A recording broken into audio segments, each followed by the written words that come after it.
Yeah, Brad Heavenor is present.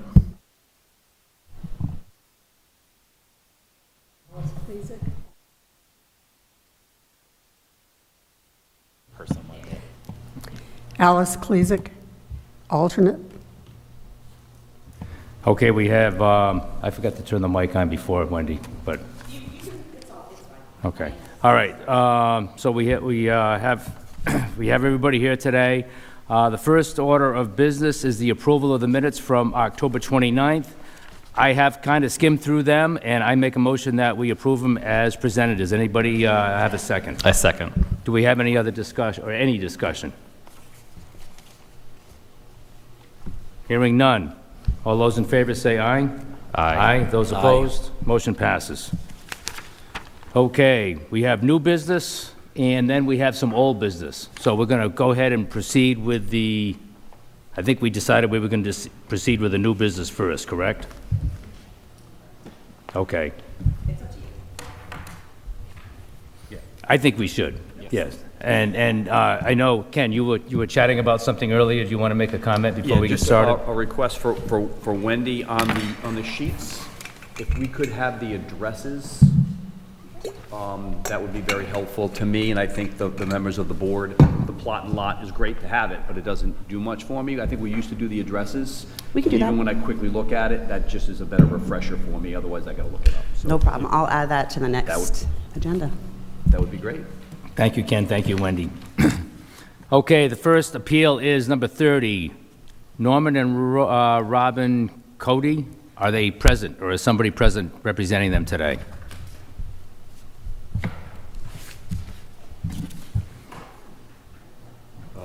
David, I would just make the request that we deal with the people that are here first so they can get on their day, and then we can circle back to any of the appeals that aren't, if that is a little easier. That would be my recommendation. Good recommendation. Okay, appeal, the next appeal is number 41. Gary and Laura Jean Lay. Are they present, or somebody present representing them?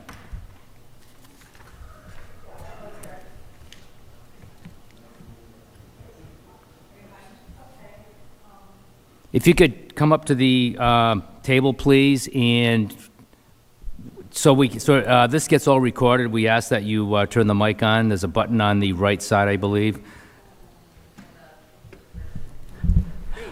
We're part of Brandywine, and I know that there are problems with Brandywine, and really we're just here to make sure that the first floor, this is how I see it, the first floor and the second floor of the alike houses should all be basically the same base tax.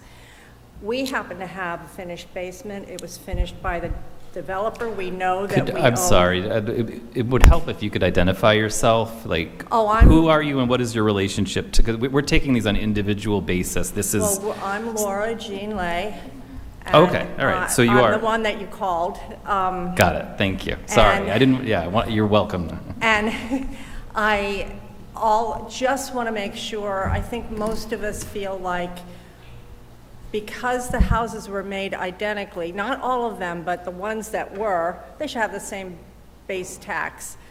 I know that ours had a basement finished, where ours is going to be more, fine with that, but just wanting to make sure that everybody's on the same playing field, and that's pretty much it. And I don't know what else you need, because I wasn't at the last meeting, and I don't know how this works. Well, I know we do have several of these that we are going to be looking at. I'm sorry, say it again, please. Yeah. I know there's several people that have come in for Brandywine, correct? So we're going to be looking at them, and we are going to be digging into this. And I think what we talked about, correct me if I'm wrong, but I think we talked about trying to look at them all at once and come up with a plan to like review everything in one shot. Brad, you have something to say? Well, So what you're saying is you're going to relook at, so I can't hear, when you turn your head, then I lose your voice away from the mic. So I'm thinking that you're saying that you're going to take a look at all of the similar floor plans and do them accordingly? Is that basically what you said? So Yes. Yeah. Happy with that. That'd be great, as long as it's fair all across the board. With, I don't know. That's okay. No, What else do you I want to need? do it. So if you want to have a seat, you're welcome to have a Sure. seat. If you prefer to, no, I mean sit at the table with us, Ms. Lay. I was just inviting if you wanted to have a seat or speak at the podium. So.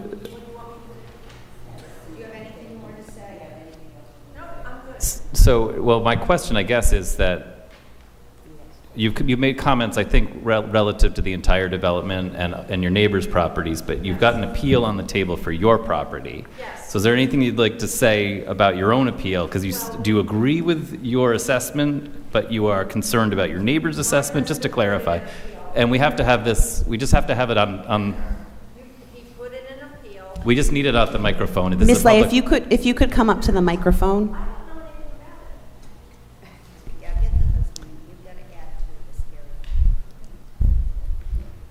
And whatever's said, yeah, it needs to be on record. Thank you. Good morning, I'm Gary Lay. How are you today? Great. Good. So, as Gigi was saying, all of the first two floors should be, within $1,000 of each other anyway. That's how we feel. Now, our basement is another issue, and the basement boosts our assessment if our unit assesses at 683 to 684, which is what most of them will do, based upon what we've talked about from the last, then that boosts our basement by almost 60,000 to the assessed value that it is. So it's just we paid $18,000 to have the basement done, and I don't know if what the value per square foot of a basement is that's finished. And in our case, we have 870 square feet down there that are finished from the beginning. So. No, that's helpful because on your property, I noticed that the contributory value of the finished basement in the assessment is over $130,000. So that's Yeah. When I saw the building permit that was filed for the it also indicated, I think you said $18,000. Yes, I think so. Yeah. So that is something that we'll have to take a look at because Okay. you didn't spend $130,000 to finish your basement. I'm assuming, is that? Yeah, I don't think I would have done it that way. Okay. Right. So that seems to be the basis of this individual appeal, and I think we all understand because we've heard a few already from other units in the development, so we have a sense of Okay. what's going on. Yeah, that's so we just wanted to ask you to take a look at that, and we'll chug along from here. Thank you. Okay? Any other comments, questions from board members?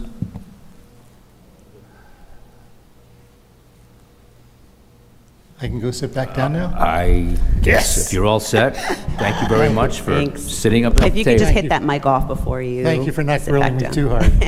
No, thank you. The first is always tough because we have to kind of get things rolling. Which button do I push to turn it off? This one? Also, just a suggestion to the board, just a reminder of I printed all the field cards for Brandywine with just a list of finished basements, not finished, yada, yada. So if you have that out, that might be helpful too, once we get into the decision-making phase. Thanks, Wendy. And I mean, and for the benefit of the we have to kind of take each unit on a case-by-case basis and look at them individually while at the same time considering the big picture. So it's a little bit of our challenge, I think, to sort through what to do about the individual appeals. Which is why we're kind of waiting to see everything before we decide. Okay, next appeal is number 59, Jane Cafferty and Jane Lewis. Is anybody here representing them? Or are they here? Okay, we'll move on to the next one, number 62, Robert and Mary Bushy. Are they here?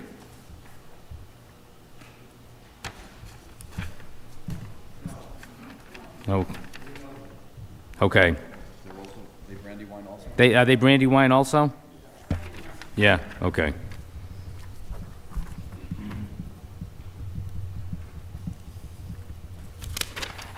Next appeal is number 63, D. Michelle Family Living Trust. Is anybody here representing them? DeMichael? Oh, DeMichael, sorry.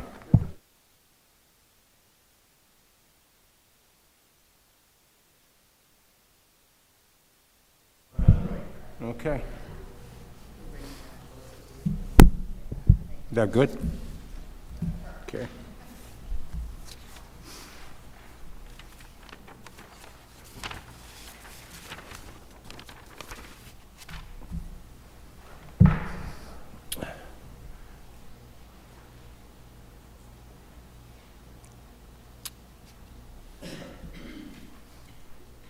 If you have anything to say or present, we are ready to hear what you have to say. Actually, everything I had was presented already. It was the basis of my initial appeal. And the basis for my appeal is comps. I was told the comps were very important. And as I went through the assessment of Brandywine, I think I'm about the only one that was appraised at $700,000.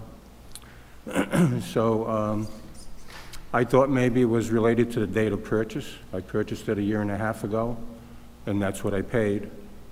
But there was a purchase made after mine in October for $770, and their appraisal is in the 600s, I think 680 or 630 or something like that.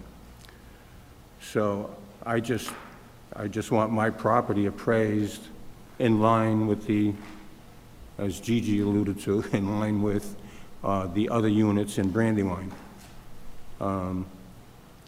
There are units in Brandywine that have finished basements. Some of them have 3 baths, some of them have 4 baths. I have 2 bedrooms, I have 2.5 baths. I don't have anything exceptional. I've just begun to go through the place. It needs work. So that's something that no one could know from the outside. But if anyone wants to come inside, you're more than welcome. I have nothing to hide. I have a good basis for my appeal, which is comps, and I won't say that the place was abused, but it was neglected. And there were reasons for that. There was dementia involved and other health problems, so. It was listed at $650, which we thought was a fair price, but the market environment at that time required that you, if you wanted it, to bid over the asking price. So the $650 turned into $700, which really was more than I wanted to pay, but we have the property. But I don't think it's, you know, it stands up to a $700,000 appraisal.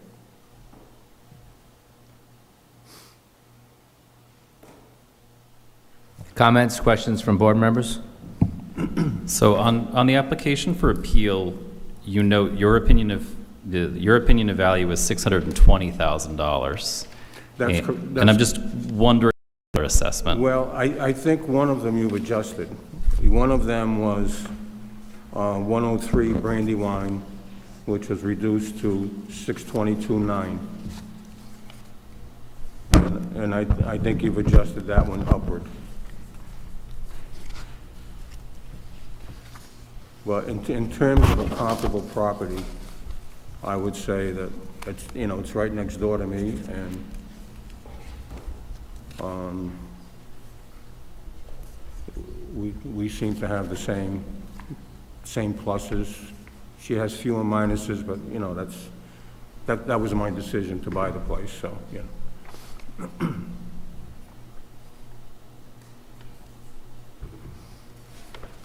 And then the other basis is the one I alluded to, which sold for $770, and their assessed value is $683,100.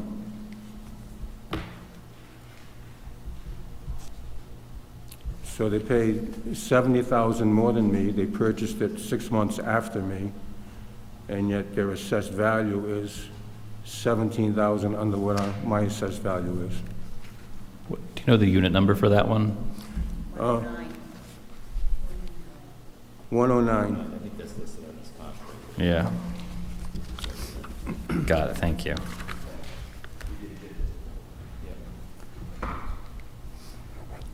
So all of this is on the initial form that I submitted for my initial appeal. And I really have nothing further. I mean, I was told the comps were very important. I thought those comps spoke for themselves. And my appeal was approved, but my appraisal was lowered by $200. So that wasn't exactly what I was looking for.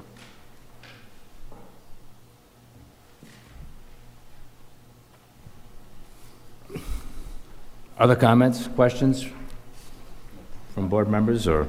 Not at this time.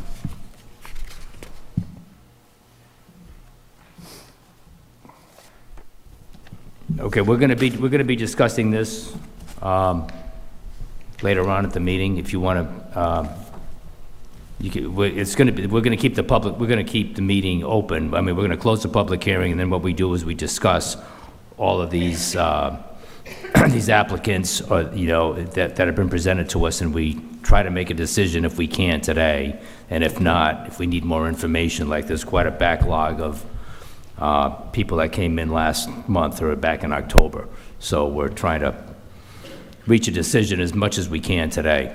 Okay. But, once we get here, we've been staying here till after 12 o'clock, so, we're not going to be able to stay much after 12, so we'll just have to see how far we get. But you're welcome to stay. If not, you'll hear about it, and I think the staff, Okay. Wendy or somebody, will notify you. I can stay till 11. I have Okay. an annual physical at noon that I Yeah. have to go to in East Greenwich, so. But I'll stay till 11:30, Okay. and listen in. Hopefully we'll get to it by then. We'll see. Okay, all right. And again, if it helps, I don't know if this is something you do routinely, but you're more than welcome to come into my unit. Okay. I think it would help if you visited some of the units inside, give you some insight into how different they can be, even though they appear the same from the outside. Okay, point well taken. And just a question to Wendy, when these didn't have any interior inspections, right? When these assessments were done, don't they do that like in the next couple of years coming up? Correct. We're in a statistical revaluation year. In 2 more years, every 3 years, it's a statistical. 3 years after that, a statistical, and 3 years after that, a full revaluation. Every property is an interior inspection. Unfortunately, the last full reval the town of South Kingstown had was during COVID, so there was no interiors. It was truth at the front door. So we're shaking that out still until our next full. So we're not obligated to go inside, but if you'd like us to, that's a different discussion. Yeah, I mean, you have an invitation if you want to take advantage of it, okay? Thank you. Thank you. Thank you. And Wendy, if a member of the public invites you to view their property and their property interior, will the assessor go and look at it? And could that result in changes if factual errors are found? Correct.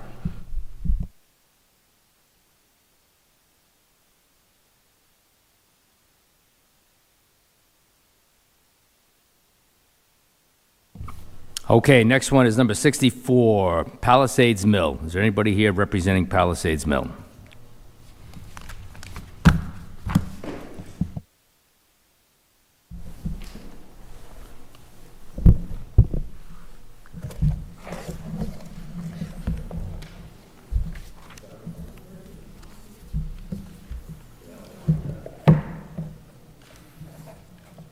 Alice just mentioned something about, we talked about like a 10-minute time frame here, so I completely spaced that out, so keep us in the loop if you can, Alice.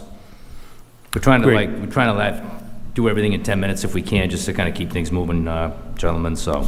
Well, we were Thank you. prepared to present for about an hour and a half, but we'll try to put it in that short time period for you. We're going to need bagels if we do that. Mr. Chairman, members of the board, good morning. John Mancini on behalf of the owner, Palisade Mills, with regards to the property located at 1070 Kingston Road, South Kingston, Rhode Island, Assessor's Plat 49-4, Lot 141. I also have with me the owner and representative of the entity that owns the property, Eric Thunberg, and he's available to answer any questions that you may have. So the applicant here did file an appeal of the assessed value, which was issued this year. The valuation that the town implemented for the property, based upon a revaluation, was $7,030,300. And we dispute that value. We think it's excessive, given the building and given the comps. So there's a couple of things in play here. Our primary argument as to why we believe that the assessment is over what it should be, and we've stated in our appeal that the opinion of value is $6 million, and we premise that upon a comp in the area. So this is a unique property, so it's not very easily comparable. It's not something that you can drive up and down Kingston Road or drive up and down Main Road and identify multiple buildings that are similarly situated. So that makes it very unique.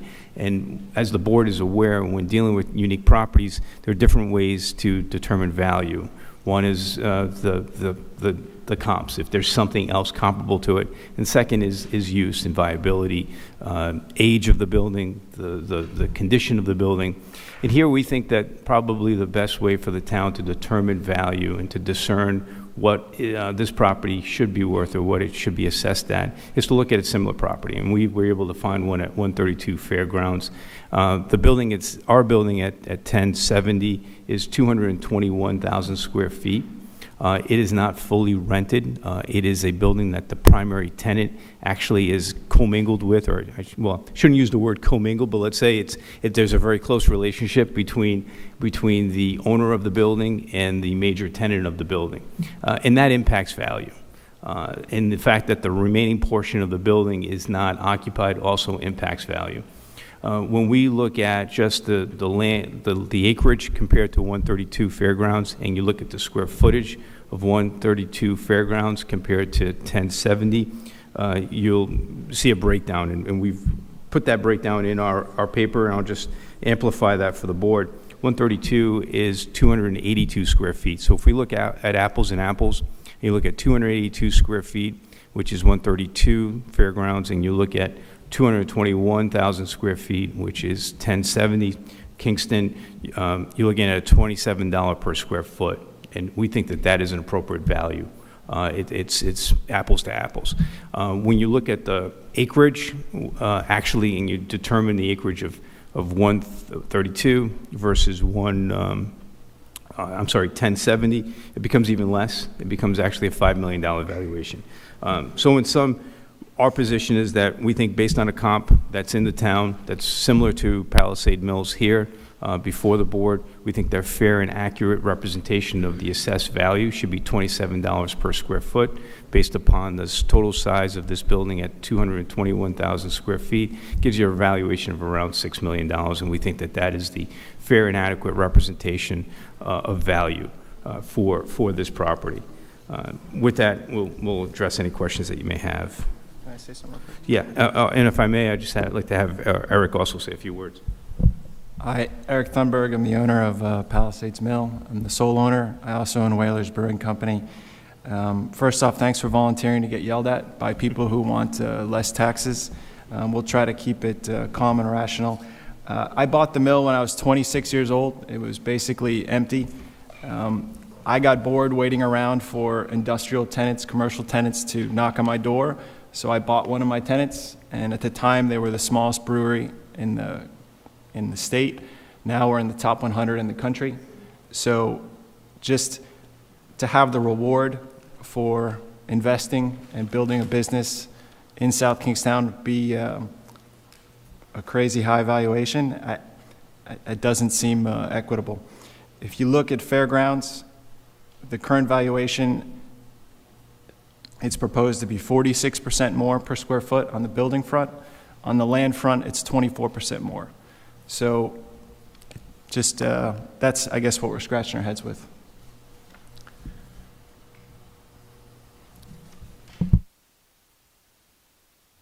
Comments, questions from the board?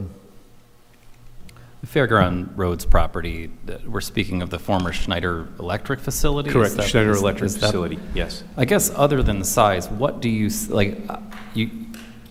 I don't see those properties as apples to apples at all, other than size of the building. This is a mill complex with a variety of tenants. That, to me, is an industrial facility that is a modern facility, or a more modern facility.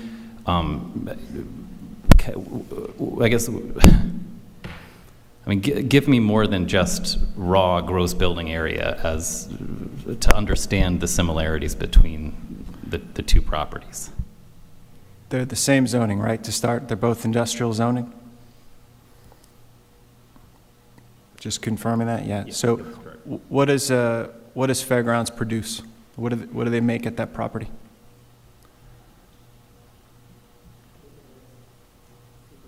Paper goods. We make beer, so both properties are industrial concerns. So the other question, I mean, you refer to it as a crazy high assessment. The assessment is around $7 million, but you purchased the property in 2011, so 14 years ago, for $6.5 million. Is that correct? That's correct, yeah. So, I mean, the current assessed value is consistent with the price that you paid over a decade ago. So, I guess, how do you see it as crazy high when it seems closely related to the market value at the time of the purchase? I'm not sure if you follow, but around the country, there's very significant vacancies in commercial office space, in industrial space. I don't know if you follow it, but industry tends to leave Rhode Island over the last 50 years. So it's not always up and to the right for evaluation. And again, the purchase price was over a decade ago, and there aren't many comps, and when the closest comp, which is in the same zoning, a similar building size, similar acreage, is 40, the mill is being charged 46% more, that's where the term crazy comes from. So it's a helpful transition to here because we're speaking about sales, but I think the other way to value properties like this is on an income basis, and that's how I would look at it. I would tally up a net operating income for the property and capitalize it based on market rents, things like that. We don't have any information on the income producing characteristics of the property, which is how I think a commercial appraiser would look at it, rather than based on one sale. Could you speak to income, and I guess this also leads to the other question I have, have you considered getting an appraisal of the property for us? Yeah, so that's a very good point. And I think that in a property like this, especially in a commercial property, just to dovetail a little bit as to what Eric was saying, in the last decade, I think the board can take notice of the fact that there's been a tremendous amount of increase in residential, but commercial and industrial properties have not followed suit on that increase. And for that reason, most appraisals, most financial institutions, boards like yourself, will look at the income approach.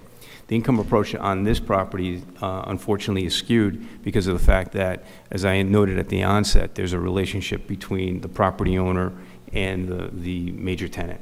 And that relationship doesn't really lead to a arm's length valuation. And for that reason, we have not gone forward and engaged an appraisal because we don't think it will give you a proper reflection of value. The other thing you can do is look at replacement cost. And we don't think that also gives you a proper reflection of valuation because there is unknown variables in that, such as construction cost, tariffs, and other elements that fluctuate. And so, yeah, the replacement value at this point in time is X dollars, but replacement value 6 months from now could be less, could be more, depending on who gets tariffed what, when, and how. So that's the reason. But if the board believes that an opinion of value from an appraiser or an actual appraisal would be helpful, we would consider it. But we haven't done that, not because we're trying to circumvent it, but just we don't see the benefit of it because of the relationship of the tenant. And just to put that in layman's terms for the 9 YouTube viewers, since I own the largest business in the mill, it would be somewhat silly to value the property based on what my left hand pays my right hand. That's just a... Yeah, no, a commercial appraisal would throw out the non-arm's length lease and insert market value. I think one thing we don't know is how many tenants are in the building, what percentage of the building is occupied. And one thing I think that might interest the board is just the, there's, I assume, high vacancy relative to other similar, industrial properties, but I think that there's probably a fair degree of obsolescence, kind of functional obsolescence in the building. There's probably space that you couldn't lease if you wanted to. Just, I know it's a multi-story complex. It's probably hard to find tenants or even devise potential alternative uses that you could use that for, and it might be interesting for us to look at the property in terms of, like, obviously what it can do, but also I think there's limitations on the property that affect its marketability that I'd like to give you the opportunity to speak of. Yeah. Since we don't know, I don't know the occupancy characteristics, but I assume that there's high vacancy because it's not leasable. It may not be leasable. It's not completely all conducive, and I think that's the point. And maybe Eric can speak more succinctly as to the occupancy, as I get paid by the hours. I mean, and by the word, I guess. So let Eric. Yeah, the occupancy, I personally stopped renting space. I took all the signs down like 6 years ago, because as the brewery grew, it got really awkward having to constantly, gently, kindly buy my tenants out of their leases to put them in other spaces as I needed more space for my business. So I've kind of kept a lot of the space available in the background as the brewery continues to grow. And just kind of always, I'm very sensitive about where tenants get placed, how long-term they might be or not be. And to your point, yes, there are sections of the mill that were very functional in 1860 that are not today.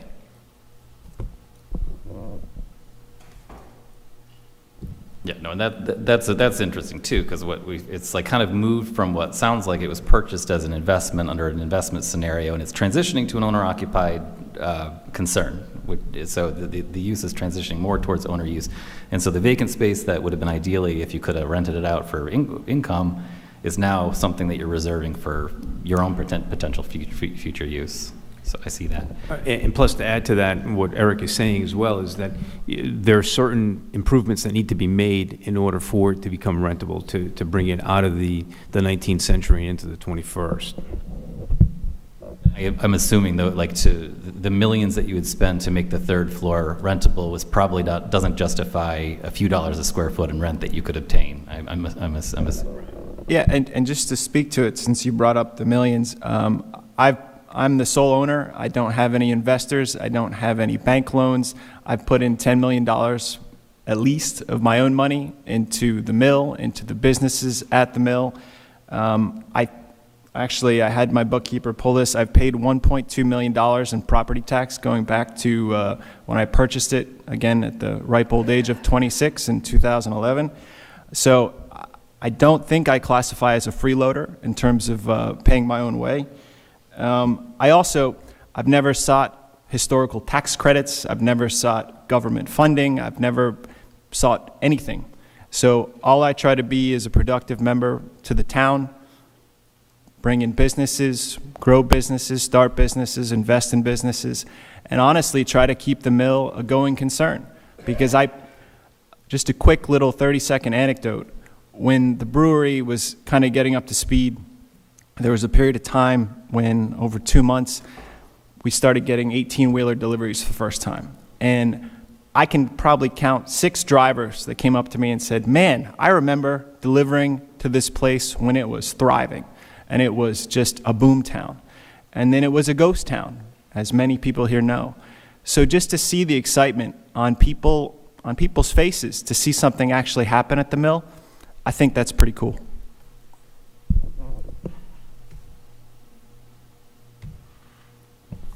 Brad, based on your comment, are you looking to have the owner here do some type of commercial appraisal, or?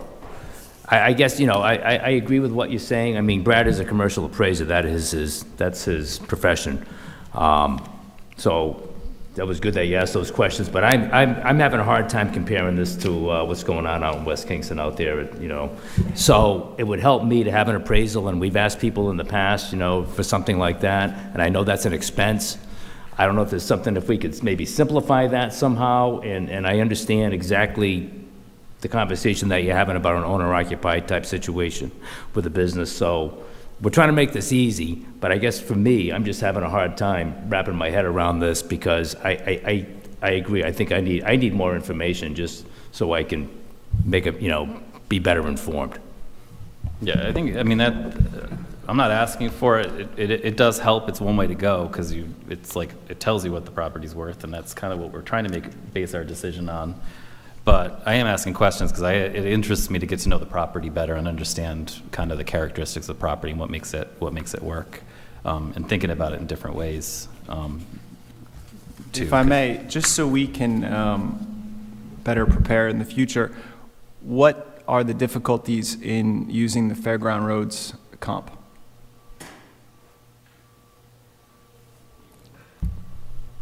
May I speak? So the town's perspective, when I decisioned this, I'll read right verbatim from the decision. We did not receive an income and expense report for year end 12/31/2024. If your property has vacancies, you may present evidence to the board of review so they may analyze the evidence provided to re-review your assessment. So I don't think, I'm not going to speak for the board, or I'll speak for the town. We didn't necessarily need an appraisal. Filing an income and expense report yearly is how we get there.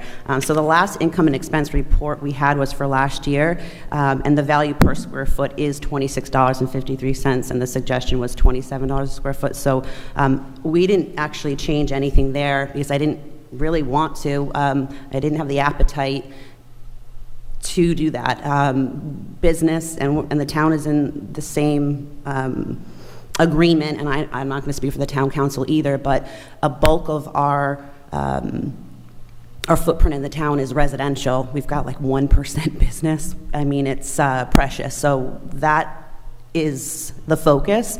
The increase was strictly from the landline. I spoke with a commercial appraiser. We worked on this together. There was no increases for a neighborhood adjustment. There were no increases for any other adjustment other than the landline did go up 20%. Industrial land went up 20%. So that's where the increase is, and that was for the land curve for the reval, and without disseminating all of commercial property.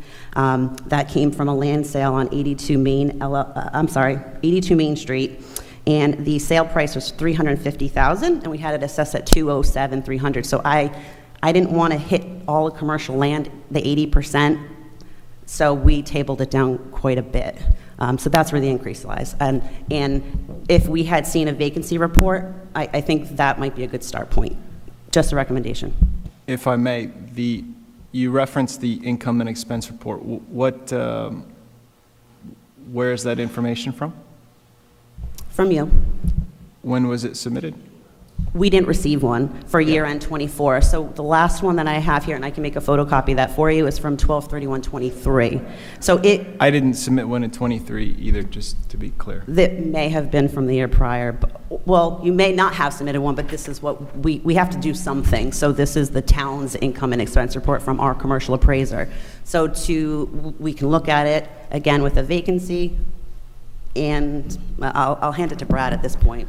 The reason I asked about that is I've made a point not to submit one because, as we addressed earlier, the owner-occupied use, but separately, it's a great snapshot when the rent's high or the rent's low, but the town didn't surprisingly come knocking on my door in COVID when half my tenants left or went out of business.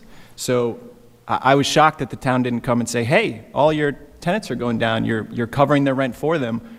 Clearly the income's less, why don't you reduce the taxes? So I've always viewed it as a one-way ratchet, where if I give you the rent roll and it's great, awesome, that locks it in. But if the tenants leave through a global pandemic, that doesn't really help me on the downside. Understand, definitely hear you. Unfortunately, the town didn't have an assessor during COVID. Well, we did, we didn't. We had some turnover, so sometimes we just inherit things, and that's why we're here today. Had I been the assessor at the time, maybe that would have been something different, but I can't speak for anything prior. So it sounds like the town probably did its own computation based on fair market, based on what it sees to be in the market. And if it was 2023 and we're in 2025 and you're at $26 per square foot based on an expense and income approach, and we're asking for 27, I don't think we're that far apart. So, I mean, what we can do is look at what the town produced in 2023 and see how that complies or comports with what we have here in 2025, and maybe give you some additional information.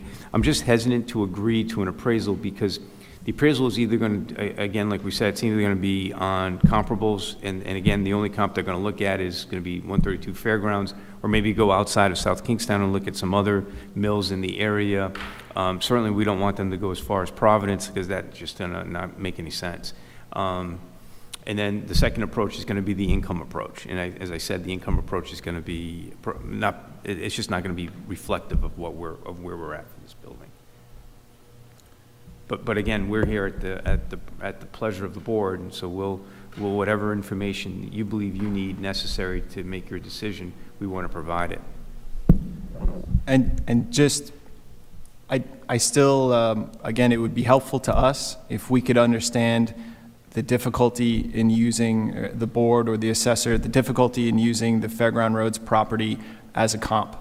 Given, as you said, 1% of the use is business in town, if we have a limited comp and we happen to have the exact same zoning in a roughly the same size building, business operating, what else do we need to provide? Do we need to have granite walls? Like, what do we need to do to have it be a comp? I don't know. I'm not sure, to be honest with you. I mean, don't really have an answer for that. Right. I would defer to Brad on that. I think I've seen lots of mill valuations. They're very difficult properties to value because of their unique, they're all different. Each one is different. Each one has a different collection of uses. It's a mix of owner-occupied and tenanted. Some are fully owner-occupied. Many are investment. Many of them are located in areas like Fall River and New Bedford that we wouldn't consider comparable to South Kingstown. But the way that they're typically valued on a sales basis is compared to other mill properties, and with a secondary approach being an income basis to kind of test the results of the sales. It usually takes two valuation approaches, and even within a sales approach, usually it's more than just one data point.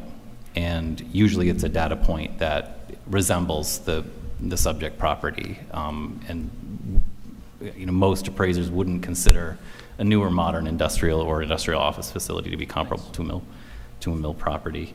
It's different. We do have people. We have property owners in town that come in that are single family homeowners that bring in similar homes. It's much easier to do apples to apples when it's Cape Cod houses or ranches than this, and so I think that's the difficulty. And there's not. I don't have an easy resolution for the difficulty of like comping one of the most special and unique properties in town. But I think those are some of the challenges from a valuation standpoint. Just for the record, Ken Monroe has recused himself from this discussion, or from this applicant. And just for the record, his son Cam is an excellent employee at Whalers, and nothing but good things to say. Thank you. Thank Alice, you, Eric. I just thought it would be best if I just keep it. So I'd let the board know, and that's why we have Alice as an alternate here, so. I'll take I that appreciate pallet the of rice that I brought with me. I'll bring it. Alice, you get the rise now. Brad, you look like you want to say something.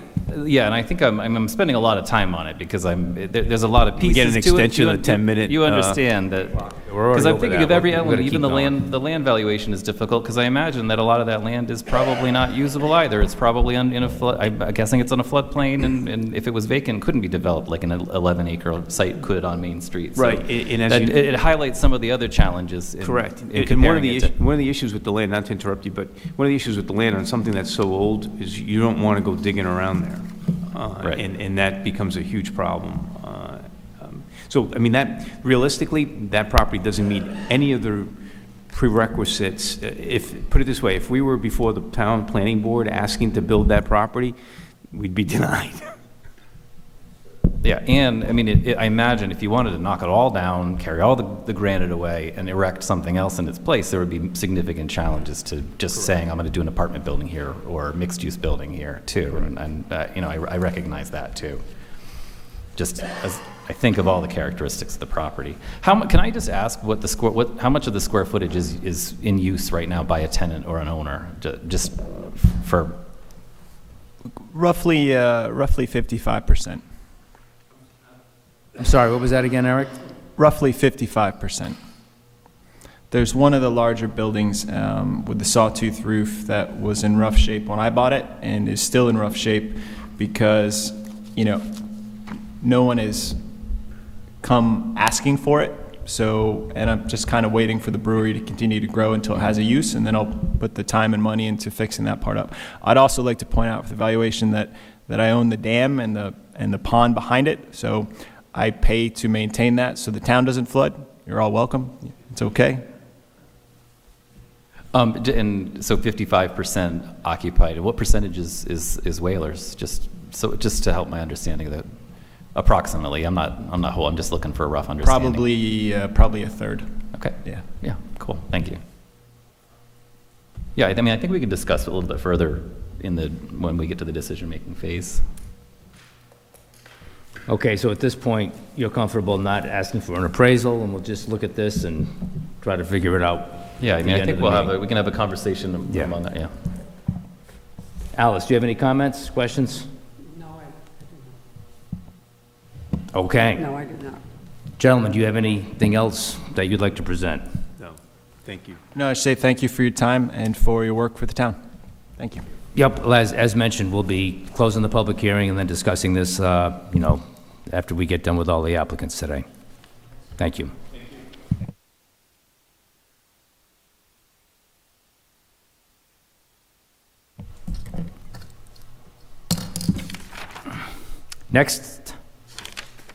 Next appeal is number 67, Rodriguez, Carmen Living Trust.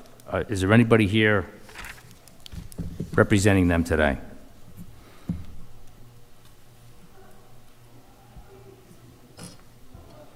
Okay. I guess there isn't anybody here.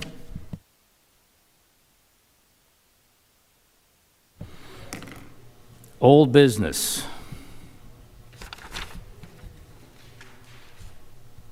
So I think what we're going to plan on doing, we're going to, Wendy, when you were out of the room, number 67's not here, appeal number 67. So we're done with new business. So we're going to go into old business and then try to wrap everything up at the end of the meeting. You got it. Correct? Is that everybody's preference here? Okay. So how do we, I'm just trying to remember how we let, just a point of order here. We did close the public hearing on these appeals at the last meeting, I believe, right? So we're not, so are we done? I think we're done with our public hearing now, right? If you are, you'll have to make a motion to close out new business and then go into the old business. I Okay. will make a motion to close out the new business and to move on to the old business. We have a motion on the floor. Do we have a second? Second. Do we have any further discussion? All right, the only question I have is, on the old business, that's going to be, is that going to be a public hearing, or is that going to be a closed meeting? How did we leave that last time? I believe the word we used was tabled. Correct me if I'm wrong, Alice. Robert's rule. We continue is different than tabled. Well, it says I don't it's- think, I think tomato, tomato, but we did make a motion to continue it, so I once was you gonna go say, into it says- old business. It does say continue the following appeal, so I'm going You to got assume it. that we're going to have a public hearing on that. You go, yes. Okay, all right. So we have a motion on the floor, it's been seconded, and the discussion has been had, I guess. So all those in favor say aye we're going to close the public hearing on the new business. Aye. Aye. Those opposed, motion passes. Mr. Bod, Chairman Bod, I'm sorry. Who made that first motion? I did. Ken, sorry, thank you. And then second? Brad seconded it. Thank you. Okay, so we have old business, and it's my understanding that we're going to continue the public hearing from the last meeting. So the first one is number 2. Edward and Paula Bernardczyk, are they here?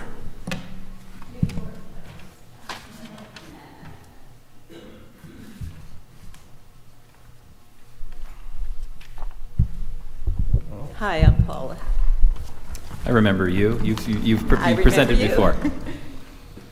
I'm not sure with old business, you obviously don't want to rehash everything we did the first time, right? I'm sorry, say that again? Do we start over, or do we just add on? Continue. Continue? That's a good question. Well, we're continuing what was presented before, so I think at this point, if you just want to bring up anything new and maybe, refresh our minds Sure. without going, if you want to give us a quick refresher and then, move on to anything that you have new, that would be great. No. And Wendy, too, because I think these are all different. Some of these were continued with, there was additional information that was needed, and I can't remember in each case whether we were looking for more information or if we just didn't have enough time to get to it, so it varies case by case. But I remember. We can walk you through it. For appeal number 2, may I call you by your first name? Paula. Paula submitted the pink Post-it note that says Paula on it. So that's what Paula presented, and her homework assignment was to give the addresses, the assessed value and sale price, and this was more of a grade issue. Okay, so she has a Nantucket. She presented what we asked her to do, or the board asked her to do, which was great. And then you'll see a bunch of paperwork and a really big spreadsheet in a tab that's yellow that says assessor. That's the town's homework assignment. We were to get model base price. We were to also put together, the ask was what phase and what style. So this is a lengthy spreadsheet. There's over 300 units. We're in phase D and E now, so there's 4 phases. So if you look to your left on that column, it'll say phase A, B, C, D, or E. You can see a couple of tabs down, right in the middle actually, there's a sales date, sale price, total assessed parcel value, year built. Those all kind of came into play. And this is the only appeal from South Shore Village, just so we know that going into it, okay, for the season. And then the last column is the condo unit description. So if you notice Phase A, when they first started building them, there were some one-offs, and I couldn't tell you much about them, how they compare to what they are now. I'm not even sure you want to look at Phase A, but I did my homework. I gave you all that you asked for, so you get a lot there. So it started with Abbey, Bonnet, Matunic. If you look at the phase that Paul is in now, Phase E, nope, I'm sorry, D, right, 450 Plains. I highlighted it. So she's got the Nantucket, okay, Phase C. Phase D, my goodness. So if you have any questions about it, it's a lot. I would probably focus on the last 2 pages here. But that's just to refresh your memory. This is a spreadsheet that, I think we received this at the last meeting. No, you received. No, we this is received- new, Okay, this because is at we the didn't bottom of the have, we pile didn't have for any this of the meeting. Got it. styles Yep. in our CAMA software, so that's actually why we continued it. Thank you, Liz. She went through every building plan on OpenGov. So she knows more about South Shore Village than I do, and so does our deputy Jennifer. All right, so that's that. So I don't know how you'll disseminate it. I'll be more than willing to help you out here, but it's a lot of information. You didn't ask for the sales date or the sales price, but I did put that in because I think it's pretty relevant. If you spot check some of the, last retail sales to this one, it shows you the market. Wow.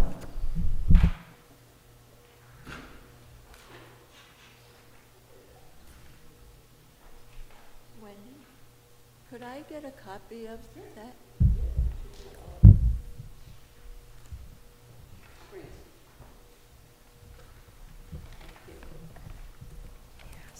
Thank you. You're welcome. Let me just show you where you are.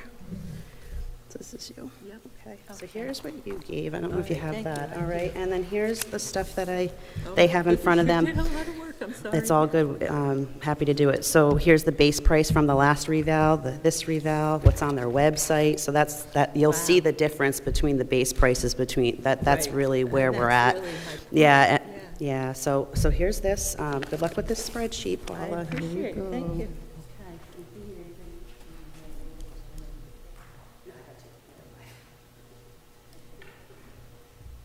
I think in a nutshell, my question is, If you can bring that microphone, thank you so much.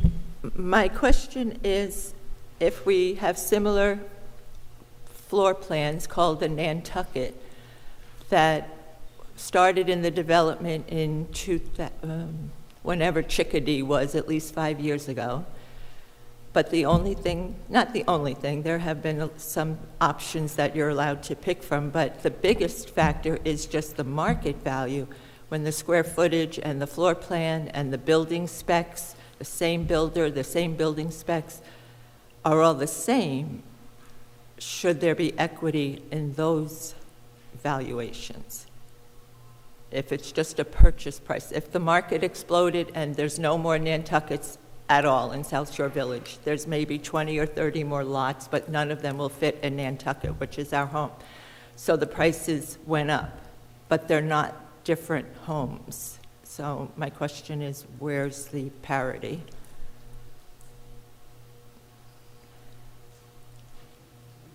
To the existing Nantuckets, that some are 400,000 less appraised value, probably based off sale price, but that's what has changed.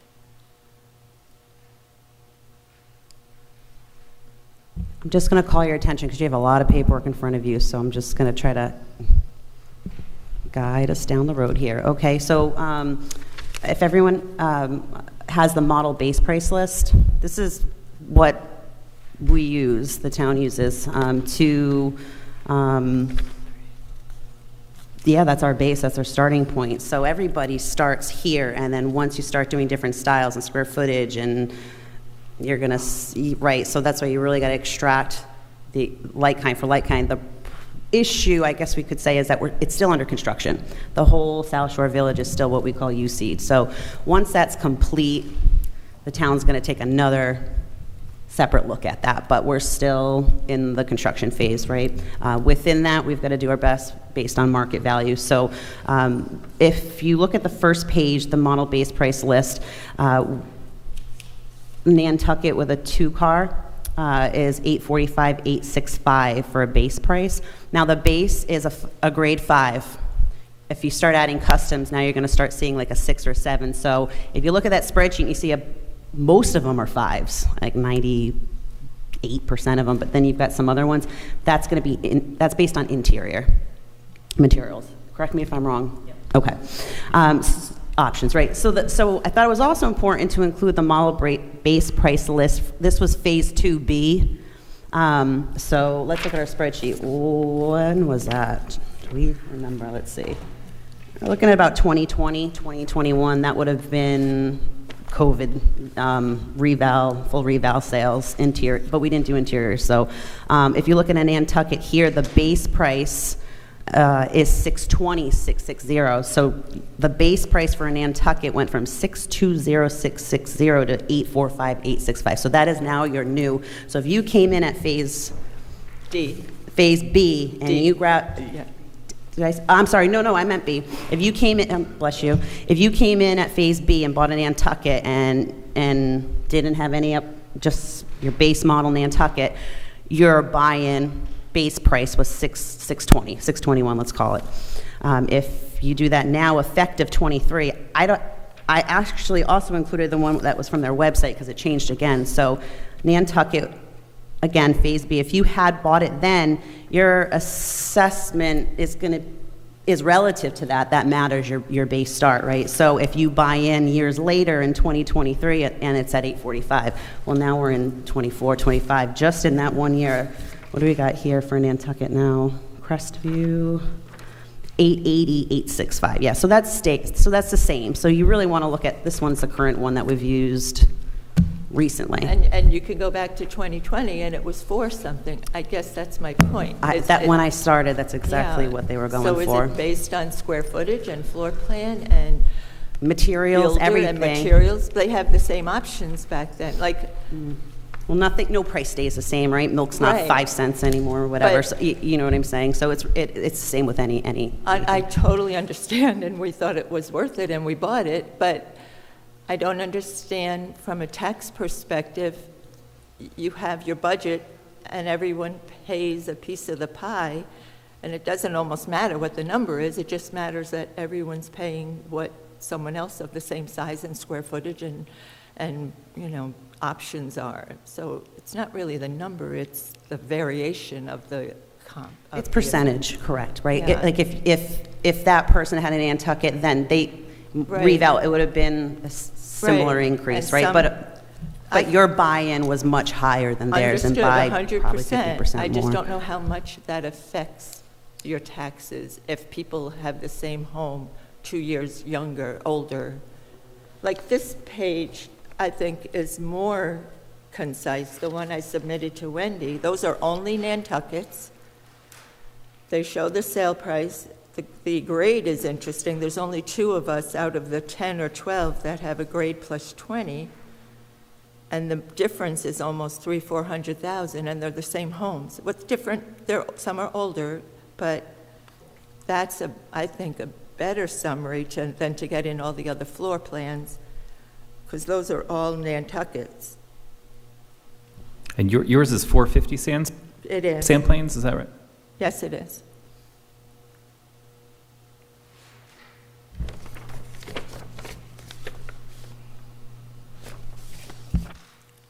And I as I'm reviewing all of the information, I'm kind of looking at even the ones that were built in 2024. We could even try to like constrain our view to those ones. I guess the difference in grade between average plus 20 and good plus 10 does stand out as a question that I have that I would probably want to know more about.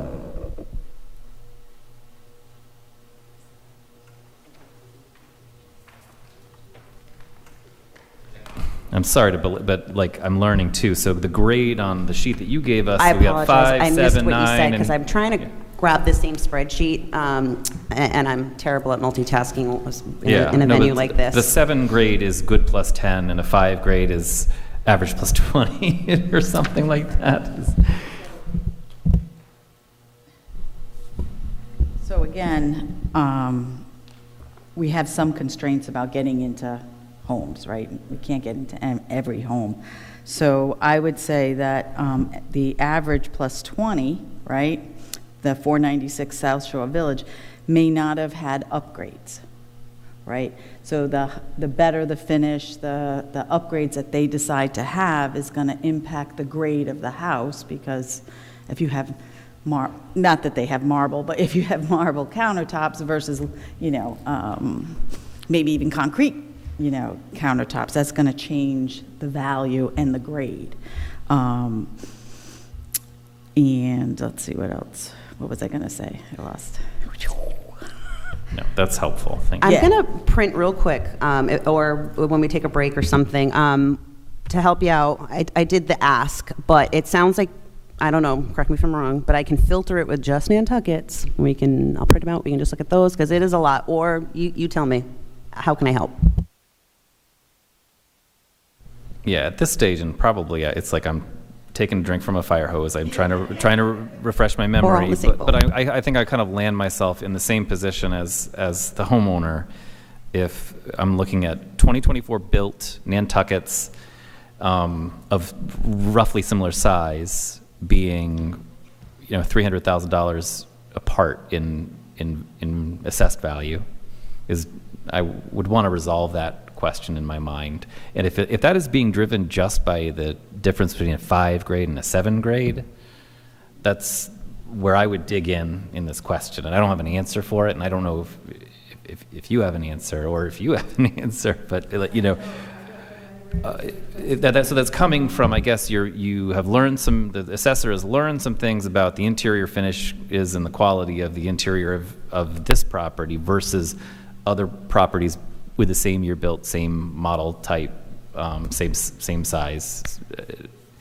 Those we know that the other two were built to a builder grade quality, and this one was built to a very good, or whatever good plus 10 means, and that's what's going on.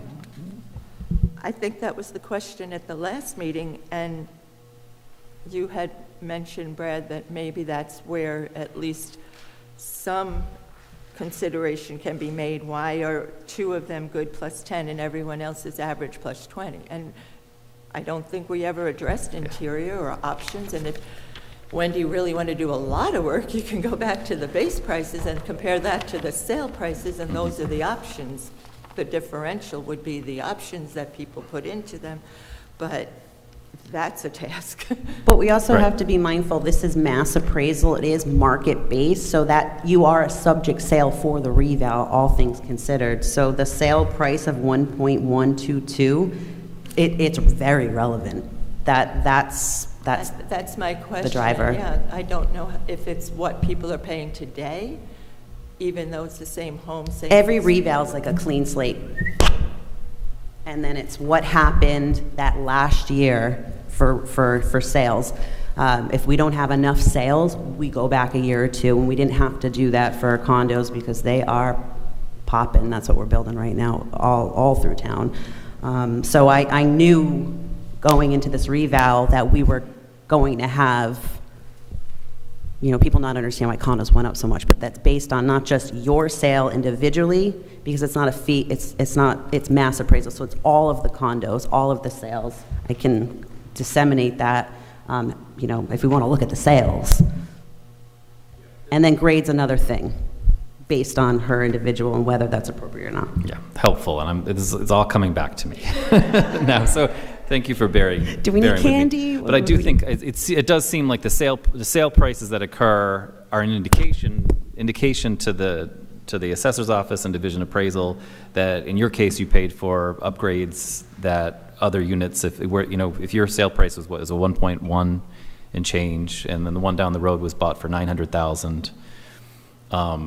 That is an indication or a clue to the assessors that party didn't choose property upgrades or the premiums. I guess that's what they're taking. Whether that's consistent with the reality is another question, but I think that they look at that as evidence that here they purchased extras. So, they paid for the upgraded interior.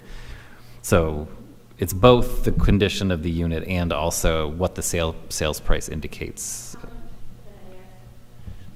Definitely. How much does location within the community affect the appraisal? If we didn't choose options, but it was higher because of the location, is that part of the That happens in some developments. It happens that's why I said in the beginning, once it's fully developed, that will matter. It's just right now it's being built, and yours is, when they start going near the last phase, they're more of a prime location, but they need to get all in there first, and then maybe we would modify it at that point. Like, I'll give you an example, Wakefield Meadows, I can't remember the walkout, the spinny, I can't remember. They had, that was a We'll get to it, development but where there's like 8 different. I remember some were facing the woods, and those were initially assessed higher. I'm drinking from hose too. I think I need a sugar. And then, or something. and I remember that eventually the ones facing the woods were Woods walkout woods. But the market told us I something have it. different, because We'll there were look some at that it were in a minute. facing the road that were more. I don't remember So exactly. that the does woods come were into play. encroaching on You the got it, but- backyards, and people didn't like that. Yeah, and then that's also based on sales, right? So Yeah. like those, at the time, everybody wanted to be in the back where the woods are, and then now they're encroaching, now nobody wants to be. Things change, and that's why we always have a reval I guess to. back to this see- question though: is location at this stage, location within the It's development not is not a irrelevant factor. Okay. today.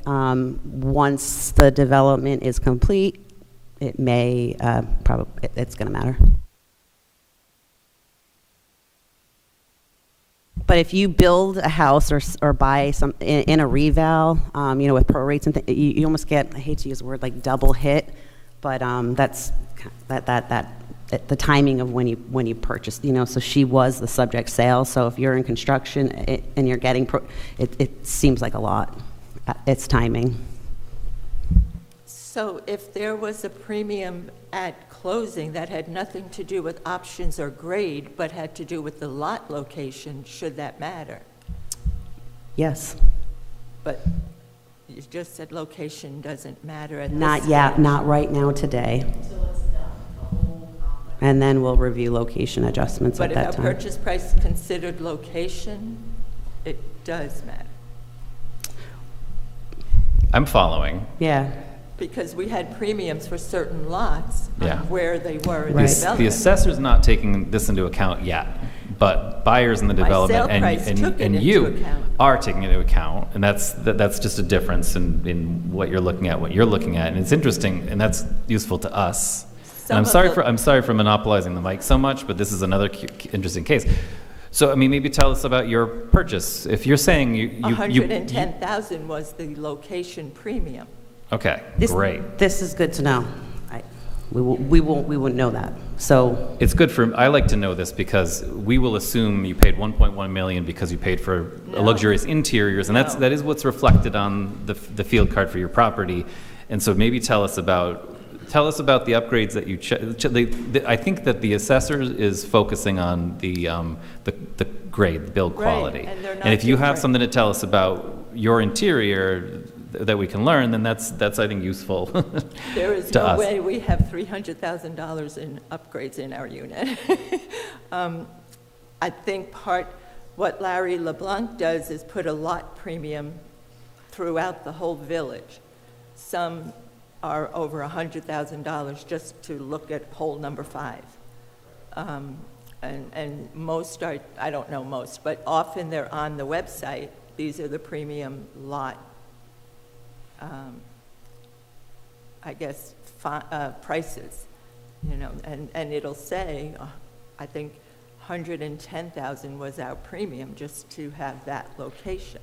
And all those along hole 5 have a premium, and all the other holes do. did you say that was online? Because I went online and I didn't see the comes I and tried goes. looking, okay, well, right. And I have. We're learning things. I have documentation over time on what the different lot premiums were, because we would look and try to decide which lot we wanted. And you had asked me back at the first meeting, what made you move to the other? We paid 600 and something for our Nantucket in 2022. All we did was move closer to hole 5 and paid twice the price. And it was not all options. So.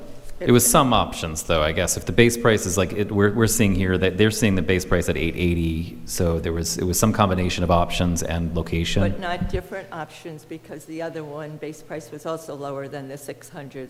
We had about $94,000 in options in both houses, in both Nantuckets. The first one listed at 5-something, and we closed at 690. This one, we had under 100,000 in options. So similar options, but lot premium. It's helpful, I think, and also just for the accuracy here, and we can discuss it, I guess, as a board. I guess I'm belaboring this, but I think we kind of got to the bottom of it, that they see your sale price, they assume that's all options, and then they assess you like you got all these options, and then now we're learning it's like a little bit of options, but mostly location. So we can correct the grade, I think, potentially. That would be an option for us. But then again... Well, she did say you had 300,000 of upgrades, correct?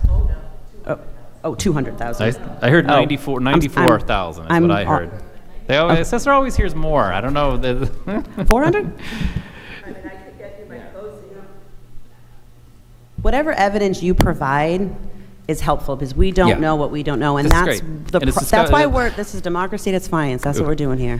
So then the next assessment, the assessor will fix all of this and bring your grade down, but then slam you on the location. That's like, but at least we're getting to accuracy, though, at least. So That's credible and believable that location is a factor as well as, I mean, that makes sense to me. And that actually helps me understand what's going on with this. And I'm just gonna yield the mic a little bit because I feel like I'm talking a little bit too much and I don't want this meeting to go too long because of me. I apologize. All right, just so I understand it, so there's, the location was a $100,000 premium, then there was $100,000 worth of added options in the house itself? 120 was the location, then there's an additional 100 for upgrades in the house. Oh. Okay, well, yeah, well, around 195,000. Okay. Okay. So the total, so you have roughly 200, or a little over $200,000 in a premium for that new purchase, that, or that other purchase that the new Nantucket. Well, 120 on the lot location, and then 95 in the upgrades in the building itself. Okay. On top of the base price, correct? On top of the base price, yes. That's my understanding. Gets yeah. us, yeah. Okay. Okay. Roughly, yeah. Yeah, I would. It's just the same grade and the same builder and the same, if they're all built before they get on site, they're pre-modular. Other questions or comments? No, thank you so much for coming back. Thank you.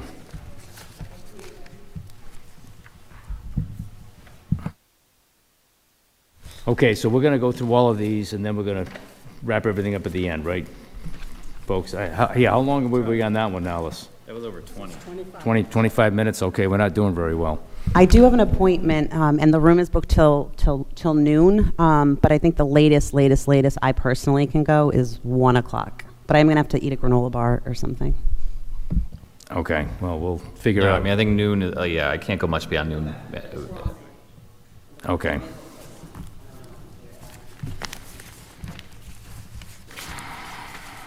I think I'll just say too, like, Cluster a couple of these together. it would be good too, like, I think if we can, I mean, this is optimistic, but to try to decision the ones that we can, because I'm realizing that when we come back months later, we have to go through the whole exercise of refreshing my memory, and so I will work efficiently towards that goal.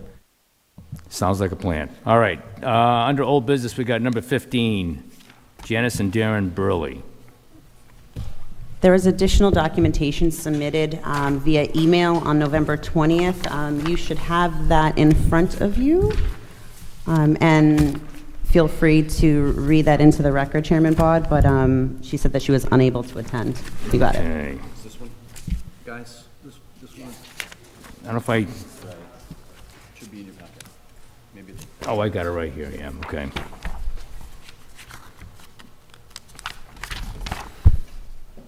Okay, I will read this into for the record. To whom it may concern, I am unable to attend the meeting of the December meeting of the Board of Assessors to plead my case to reduce the assessment of my Carpenter's Beach Meadow Summer Cottage. Therefore, I am submitting comparable property specs and listings of the differences as to why I feel my property is overvalued. My property, lot number 164, assessed at $228,300, increased from $91,000. Raised 2 feet above grade on 6x6 pressure-treated posts. First, about my property. It is listed as a 2-bedroom cottage, but in reality, it is not. There is a wall that runs down the center of the cottage lengthwise. There are 2 rooms, one on one side that each have a closet. I use one as a bedroom and the other as a living room. Due to the layout of the floor plan, if I were to use that room as a bedroom, I would have no space for a living room. These are 2 rooms, these 2 rooms are half the cottage. The other half is the kitchen area with cabinets, refrigerator, and stove. A small corner area, we have a small table for 2 to eat at, and the bathroom. Now about the comparables that I have found that are the newer cottages like mine. Lot number 187 is assessed at $238,900. This cottage is similar to mine in that it's raised about 2 feet off the ground, which provides flood protection and some storage room. However, it is also 132 square feet larger in living area, and the deck is 16 square feet larger.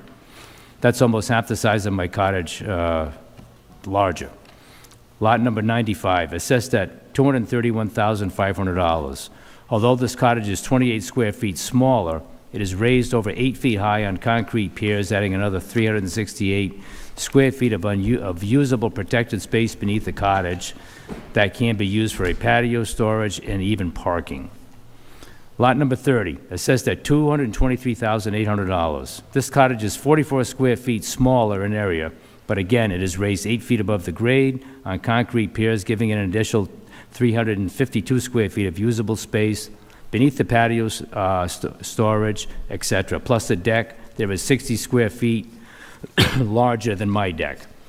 Lot number 227, assessed at $259,400. This cottage is 96 square feet larger than mine and is raised 8 feet above grade on concrete piers, giving it an additional 492 square feet of usable space underneath. I do not know if the fact that I'm listed as two-bedroom is why I'm assessed so high, but I do feel all the additional usable space and other comparable properties have, that I presented, or properties have made them much more attractive to any prospective buyer, and that also makes them more valuable cottages. Thank you for your consideration of this matter. Janice Burley. That's it. Comments, questions? Just one question. Does 2 bedrooms affect the assessment? I was just going to say bedrooms do not affect assessment at all. 'Cause you could have 20 bedrooms, it wouldn't matter. It doesn't drive So assessment. it's a base price per square foot rather than a bedroom count. Correct. And just another note, for the comps provided, you probably want to pay attention to the effective year built on these. That's the difference that you'll see, 10,000, in the comps.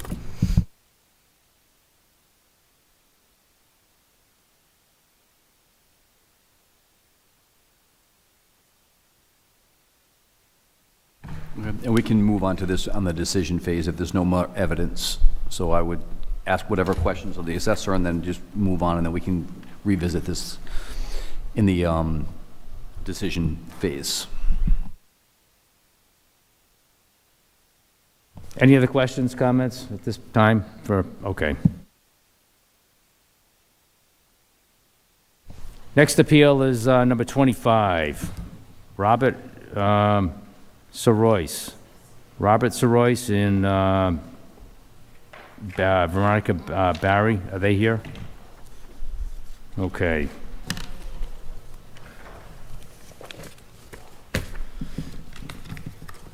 Wendy, any information from them, additional documentation, or? Thank you for reminding me, Liz.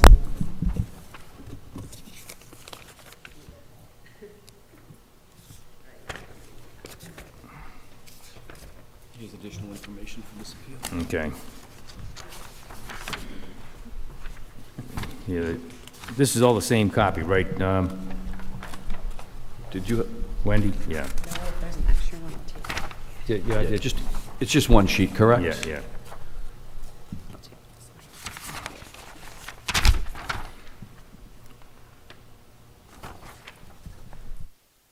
Okay, If you want to break from I've spoken a lot, but I could read it. you want to read this, Brad? I volunteer. Go, have at it. Be my guest. Communications from the property owner. Will not be attending the ABR meeting on Thursday. Please see the following comments. Please enter the following comments into the record on my behalf. I reviewed every cottage in Carpenter's Beach Meadow, and was able to back into how my cottage and the other CBM cottages were assessed. Fundamentally, the assessment relies on the replacement cost assigned to the property and the age of the property. I would point out that this process is inherently unfair to people who own summer-owned cottages on leased land. We are only using town resources for 5 of the 12 months of the year. The septic system, sanitation, garbage collection, roads, lighting, and other services are paid out of our lease. Even the 12 months of property tax for the land our cottage sits on that we have no ownership right to is paid out of our lease. This appears to be double dipping, as we are already paying the property tax regardless. Other than police for 5 of the 12 months, no town services or schools are provided. If CBM does not offer a lease in any year, my property, quote, property, is worthless. Why these basic facts have seemingly no impact on our assessments is unfair. Thank you for hearing me out. Veronica Barry, Robert Sorois. Any comments, questions from board members?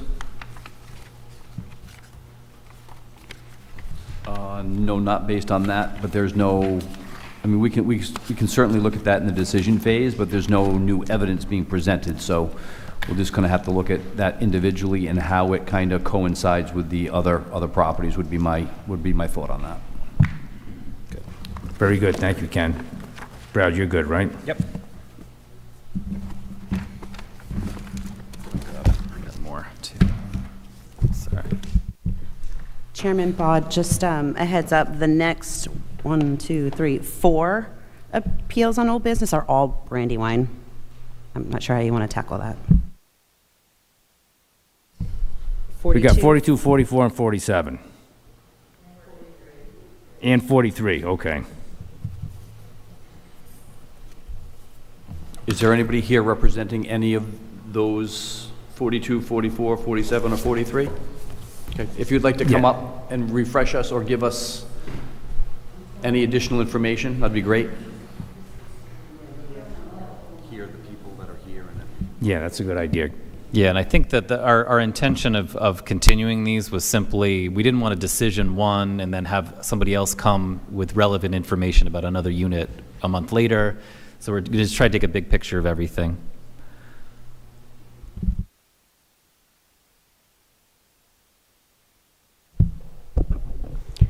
I just want to say thank you to all of you for being here, because this is an insurmountable task that I personally wouldn't want to volunteer for. My name is Susan McLaughlin, and I live at 25 Brandywine Court. As you can see from my initial appeal, my concern was equitable values. We have approximately 10 buildings with exactly the same structure, exactly the same footprint. The only thing different would be those homes that either have an additional bathroom or have completed a basement. And so the only thing I want to reiterate is the fact that we want to pay our taxes. We would just like them to be fair and equitable. Any questions? Thank you. No, we want the same thing, and we will, we're going to take a good look at this to try to make sure that that's the case. Thank you. Thank you. Anybody else here from Brandywine on those numbers, 44, 47, or 43, that would like to present something?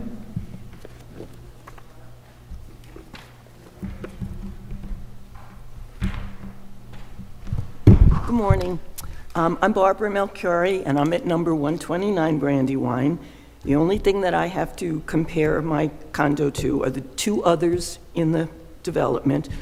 Number 21 is assessed at $7,700 less than mine, and number 103 is assessed at $9,100 less than mine.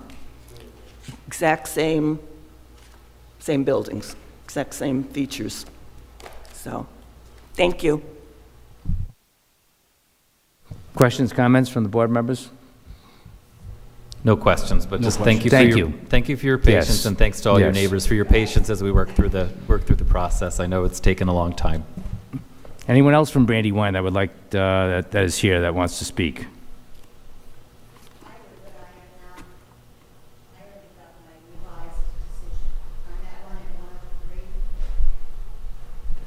Is that on the, I don't believe I've gotten up to 103 for decision. I'm going to, I recall now.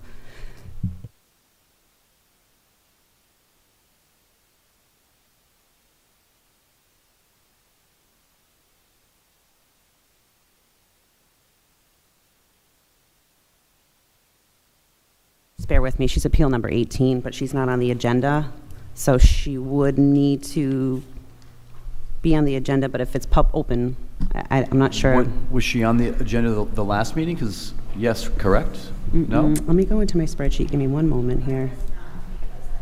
Were you here? Okay. I'm not sure she told me she wanted me on here, let's look. Okay.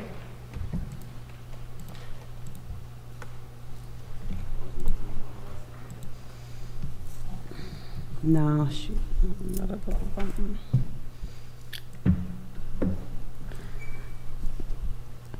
I never had an official notice that she wanted to go to the board, but if that is the case, we can add her to the next agenda. Appeal number 18, the appeal was received into our department on 7/18. Decision was due by 9/1. I decisioned it on 7/29. It was approved. I reduced it 138,200. There was an error on the sketch, but then this was complicated. There was like an error, and then we fixed it, and then that's the revised letter she has. So at this point, that letter triggers another if you want to get back on the agenda. So we, like I said, not on the agenda today. If she wants to speak, we'd have to add her to the next agenda. Is that what you want to do?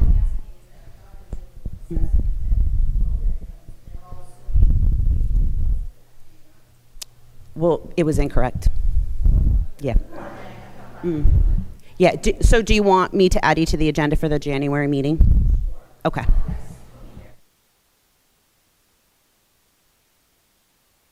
And if you want, if we have time today, or we can make an appointment, I can go through that with you if you'd like, in person, the revised assessment. Okay.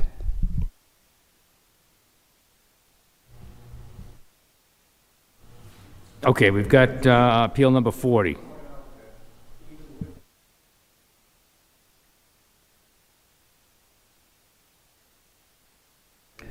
It seems like, so this is 103, and maybe it'll be, I imagine we're going to be still looking at this in January. It seems like 103 was kind of a ground zero case. You put in the first appeal, there was a correction made, and it kind of like has triggered this wave of interest in it. So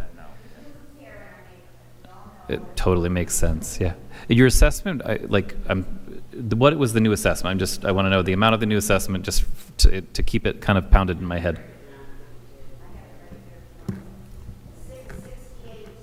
Great. Is this the one that went down and then went up? Or, right. Okay. Yeah, if you look at the spreadsheet, it's on there. So it's been a roller coaster for you, and now it's a roller. Yeah, we're going to roller coaster for everyone else too. Yep.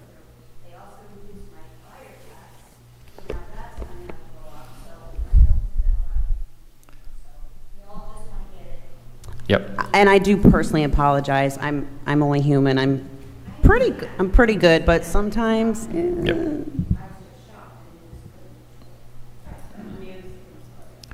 I think, yeah, so that is that case will probably be one we look closely at as we kind of look at all of them. So and I'm just saying that for the other board members. We'll come back to 103 as kind of a source of. That's not the appeal number, so that's what was confusing me. She's Unit appeal number 18, 103. But I just looked at my spreadsheet. I'm up to, as far as the last bulk of decision letters I mailed, I haven't gotten feedback that anyone else wants to be on the board.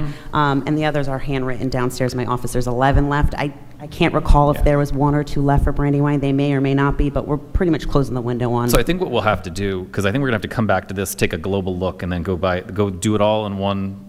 And if it's helpful, because I think it was the last couple of seasons we had to put all of Roy's and all of Mary's. So the next agenda, what I'll do is I'll add the addresses, and then we'll break them down where I'll put Brandywine's under Old Business separately, so that you can collectively maybe collapse those, so that you don't have a bunch of Old Business And leading honestly, into depending on February. how this goes, we have so many of others to decide and look at. It might make sense looking into January to just do one meeting to handle these 10 or 12 properties or however many they are. Just do a Brandywine property so I can come in with all the information and we can kind of figure it out. And then, because I think that'll be fair to those residents, but also to the other property owners that are coming in with other. Sounds good. Brad, really good suggestion. Yeah, because we're getting, quite frankly, I'm getting a little, we're getting overloaded here. Information and we're going to have overload. to get focused on, one section of this. We have a And- special challenge with this board versus others that meet monthly, because it really is an actual roller coaster, because even though we're doing mass appraisal, each appeal, right, they have a statute where I have a certain amount of time to respond, and then they need to see you in a certain amount of time. So to temper that, I try to decision everything in bulk, specifically, because if I were to decision them as they came in, it'd be even more unmanageable. You would run probably 17 meetings a month. So handling them in bulk, I think, is the best way to do it. Because if we do it individually, we're I know, prone for a we're- lot we're- of mistakes. We're held to the statute with the days, So I but boy, it understand. would have We been have nice to to, get them. at the end, They have to have come to one. us in a certain, or they have to come to us to meet the statute. So You that's got why it. we're getting a little bit piecemeal, 4 here, 3 here, 4 here, just because that's. Right, because like, we let's say they do have it. to meet by, let's just say an example, But yeah, for January our 15th, and a purposes- meeting's not till the 20th, they have to see you outside of the collective Yeah, and we're issue. accustomed to hearing it, making a decision, but in this case, I think it's totally going to make sense to just come back, take one big look at all of them at once, but we just have to address it just because they're required to put it before us. And we can just keep kicking the can a little bit longer, just Yeah, so we don't understand. have any time constraints responding, correct? Within reason, or, I mean, if there's a statute for them to get something in, do we have to respond by a certain date with a decision? No, as long as they're on the agenda Yeah, and yeah, they're okay. parked, for better lack of a word, parked here, Yeah. they're good. Yeah, obviously, we don't want to extend it. We We're wanna- on it, we we're, wanna you get know, it like done, anything, but yeah, yeah. we're about 75% down the Yeah. road, which Okay. for a statistical revals, you're doing good, you're doing great. Yeah, I mentioned this to the chairman, but I'm not opposed to even a drive-by. I know Mr. Michelle offered, but that might be helpful for the board to physically see and know that the layouts. We've talked about that if you want to do that.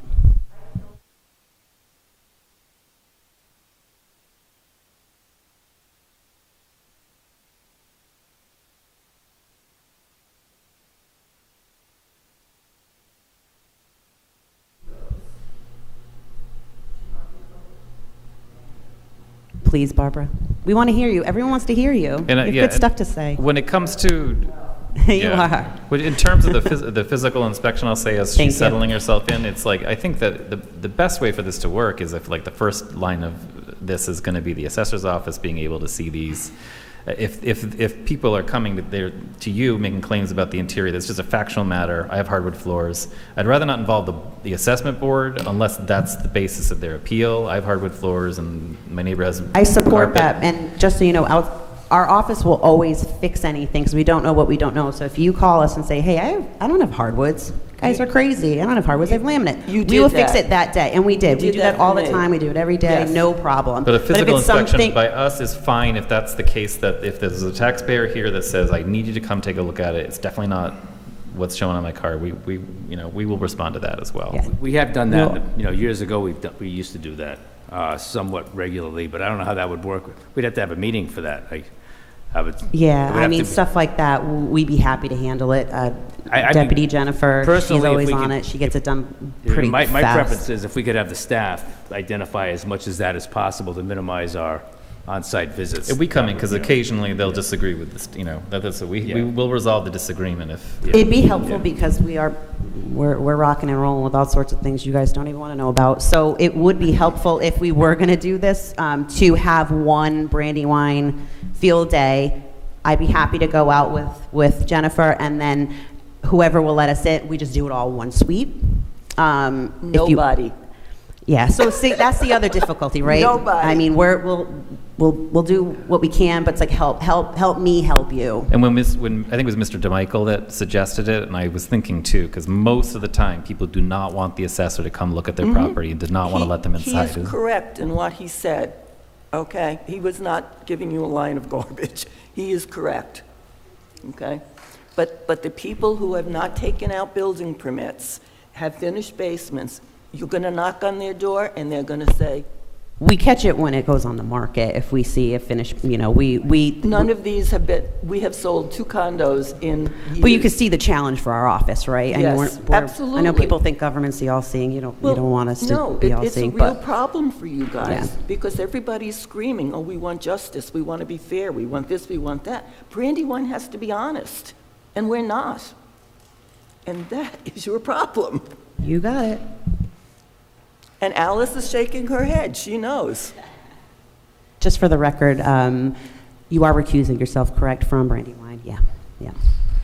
So, And that is why, going back to that, it's why the sale price is like in the previous Ms. Bednarczyk, it was, when all else is unavailable, the sale price is kind of what the company, the assessment company, the assessors go by when otherwise they can't see through walls, you know. Well, these condos are at a premium. You can't find a 55-plus condo. And so people are willing to pay anything for them. So you're not going to have a lot of sales to deal with. Oh, anyway, you're welcome to come, and I'll be happy to help you any way I can. You've been very helpful. Thank you.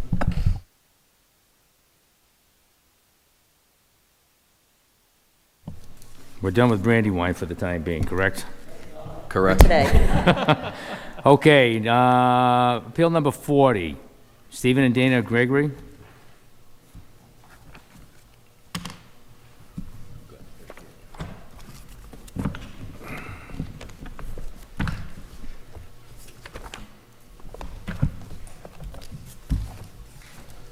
Good morning. You guys have been through a lot this morning. Hate being close to the last, but that's where I am. Can you tell me where it stands on our, since it was tabled from the last I meeting? totally remember this. So Okay. I'm like, my coffee's kicking in. So this is one, guys, that we last meeting was just like this one, and we got to the end of it, and we were trying to look, you know, we focused on the people that had attended, people that had made their case. It was fresh in our mind, and we addressed those. Ran out of time, so some of the ones that, where there was a person not present, we said we'll just deal with this later. And I think specifically in this case, because it came with a lot of material, and so we said we got to go read this anyway because it had an appraisal. At that point, it was like 12:30 in the afternoon. We've been here going at it for 3 hours, and we said we'll just take a fresh look at it next time, as if we would come today and have like all this time and relaxation, so.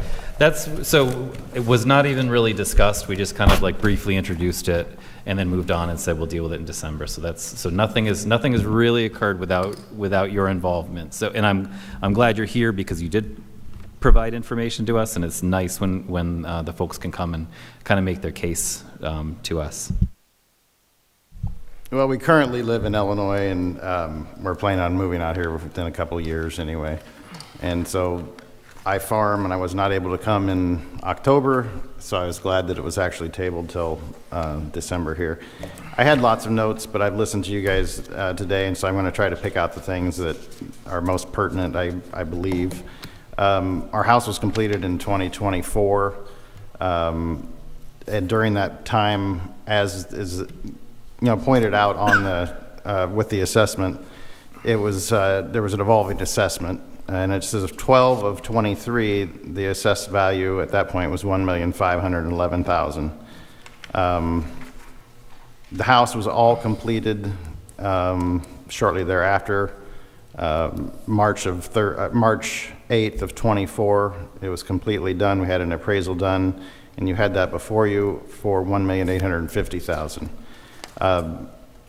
At the end of 2024, when the reevaluation was done, it was assessed at $2,837,600.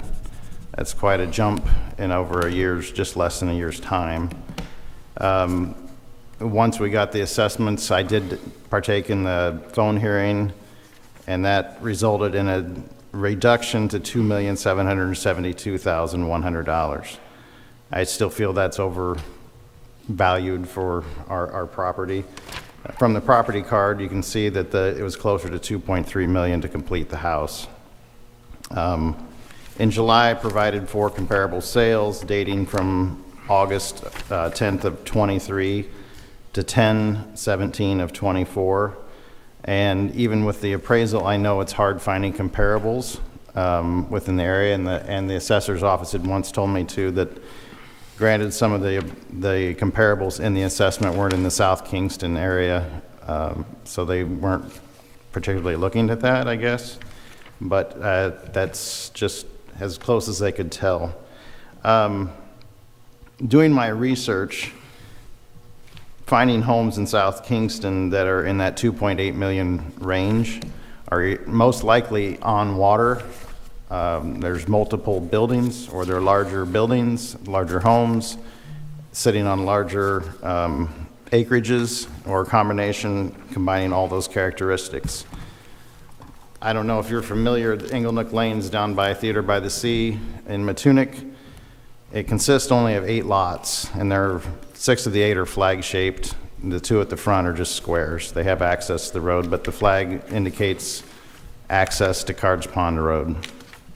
We're at the back of the lot. A lot of our property is taken up in the lot where the road is that goes back, or taken up in Inglenook Lane. It's just interesting that there's 6 homes out of the 8 lots that are built there, and the valuations are from $2,772,000, which is ours, all the way down to $1,094,000. I can't believe there's $1,678,000 difference in all the homes in that area. We've been familiar with the area. My wife's been out in this area for her whole life, and we've been very familiar with it, and it just seems like quite a drastic difference in homes that are very similar. Granted, some of them won't be marked custom or good plus 20. They'll be marked modern or different phrases as far as the style. I guess that's just the basis, my main points that I had to put in front of you. I didn't know where it had sat from the last meeting, but I do strongly feel that we're overvalued in our assessment, and I'm not asking for a great reduction. When I first filed the first appeal, I did put on there $2,350,000 I feel would be a reasonable assessment. And I still think it's, as other people have indicated, it's important that we all pay our fair share of taxes, and I'm not asking for a giant reduction, but something that's more uniform with similar properties in the area.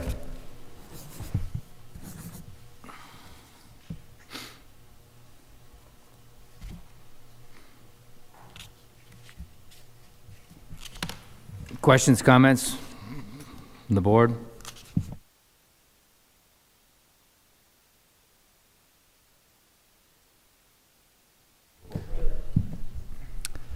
Yeah, thank you for coming. It's hard to decide these when we're just looking at a pile of information. So when we have the context, it's really helpful.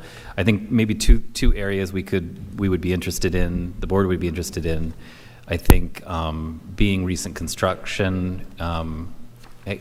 If you kind of tell a little bit, just the story of when you acquired the property, and if you have information on construction costs, I think that it was kind of under, in part of your comments, but to the extent that you're willing to share, I imagine your perspective is that you didn't spend, your investment in the property wasn't $2.7 million is what I'm hearing. It was something less than that. And if you want to just speak to maybe if there's any hard numbers in terms of construction costs that can help us, because, and side question to the assessor, this is a custom? Is this one of the customs? Okay.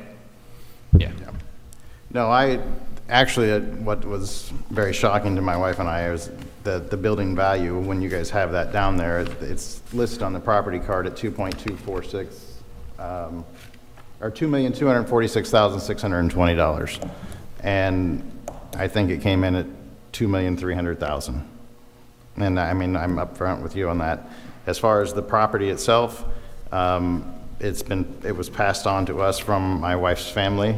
That's all family property actually on Inglenook Lane, except with the exception of one home. I mean, distant family, not brothers, sisters, or anything like that, or actually one brother, but the rest of it is cousins and distant relatives. So, and that's one of the other points that I failed to make here, is what I was questioning is when we rejected our appeal from the assessor, that she used the comparables of other newly constructed homes. And I also saw that they had also done the same thing that I did, had a hearing through Vision. At least 2 of those people had a hearing, it looked like, with Vision in March, asking for reductions in their assessments too. And I know it's a hard job on new construction, but we did provide an appraisal, and I guess I go back to that evolving assessment. When the house is majorly completed as of the end of '23, and it was just basically painting the insides and decorative type things in the interior, that by the end of '24 we were valued from 1.5 million to 2.8 in a year's time. And like I said, I'm not asking for a 1.8 evaluation even as the appraisal. I'm more trying to be in the middle, somewhere that it's agreeable with everybody, and that's kind of where we are.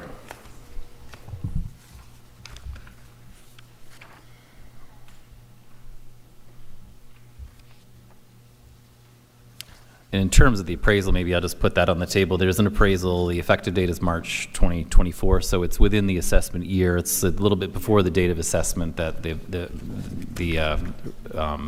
assessment is based on. This was done for, looks like it's done for mortgage financing. The opinion value came in at 1.85 with one. I would note, though, that I think that the appraiser saw it before landscaping had been installed, so they adjusted down. And I think that their math was, it was maybe, I think it was 50, I was looking for it right now, just like an additional $50,000 to be spent, or it was to account for the final landscaping, which was not yet complete, which I guess would suggest a value in the appraisal of like 1.9 million less the cost to install the landscaping. Just to put that data point on the table. You know, the sales were kind of all around the neighborhood, or all around the area, including Charlestown, and I think that the date of sale was probably, in some cases, not 2024, but earlier. And again, I think just doing my research, and I know it's hard to find comparables that are apples to apples, especially with, you know, quote unquote custom homes. The part I don't know how this all works, and this is new to me, and I'm just trying to go through the process with everybody, but it's just interesting that, you know, the older homes with similar characteristics are assessed at, you know, less amount of money, and it seems like we're being somewhat penalized having a newer home. And how the interesting part was, too, of all the houses on Angle Nook Lane, the assessments follow the years of construction all the way down. So it goes from 2.7 million, or almost 2.8 million, down to just over $1 million at $1,094,000. And that's quite a spread if you're talking over $1.5 million and 6 homes on less than a quarter of a mile stretch. Understood. And I think that, I mean, the assessment company applies depreciation on a straight line, age divided by life basis. So the older a property is, was it 1% a year or 3% a year? I forget what it is, but 2% depreciation. So we're just kind of getting into depreciation. So older, even properties built in 2020 will have a lower base price due to the aging of the property. I think that's all I have, but. And I just want to note the comparables, and I agree with you. You can see how difficult it is even for an appraiser. The comparables that were in your appraisal, comparable 1 was a ranch, comparable 2 is a modern contemporary, comparable 3 is a colonial, comparable 5 is a conventional. So that's the discussion, and you're not the first custom that's been before the board, and that's why we're here today. I mean, I guess the design, was this like architect design? Would you regard this as a custom home, or what, I guess how did you come to design the home? Maybe that helps us too with the classification. No, I'm not denying it is a custom home. There's older homes across the road that we chose characteristics after, but again, it goes back with, you know, I guess a question we're asked to provide comparable of sales, and yet when it comes to assessment, we see it greatly reduced because of age. But when sales of properties, you know, when they're nice homes and I don't know that age is a consideration. So I see that as like being a big hurdle to overcome. And as far as the homeowner, I see it a huge hurdle that you have to overcome to provide information to ask for a reduction.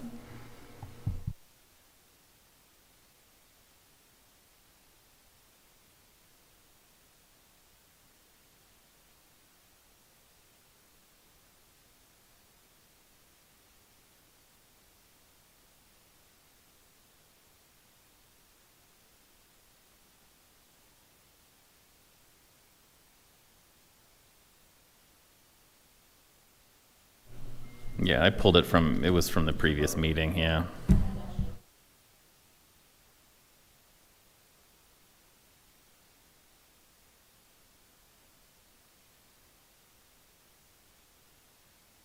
You have one over there, Wendy? Oh, okay.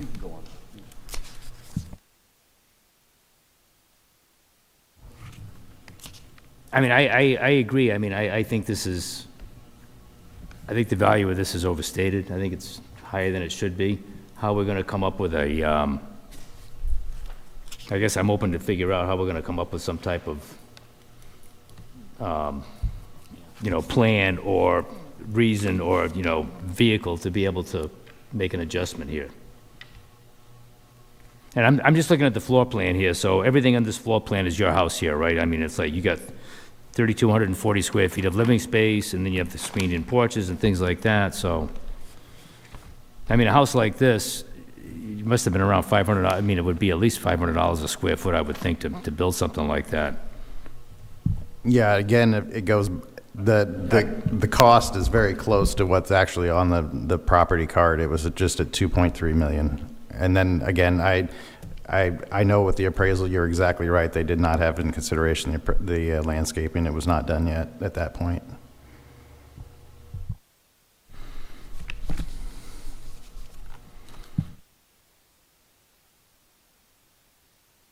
So what do we want to do with I this? think on this one, maybe we'll come back to it during the decision-making phase, and we can kind of like have some talks about what we've been presented. Maybe it gives Ken a chance to flip through the materials as well. Yeah, I was just looking quickly at the sales and the appraisal. They do look like they're all from 20. I don't know if you guys would not have looked at 2023 sales, probably. You know, that's like, so they do their work in a little bit different way than an appraiser coming out would. But I mean, I think there's relevant data points for us here that we could take. So that I think cost, sales, we could discuss in the next portion of a hearing. Hopefully we'll get to that soon. Any other comments, questions from board members or from the applicant? No, the only other thing is I would just have you, I mean, kind of concentrate also on the comparables I provided in my support of sales and things. That's the thing that I'm really concerned about, or is a strong point, I think. But I thank you guys for your time. Thank you.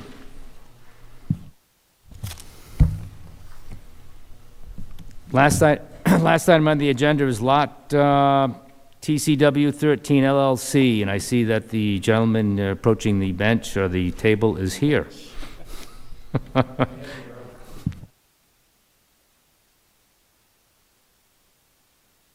Thanks for your patience.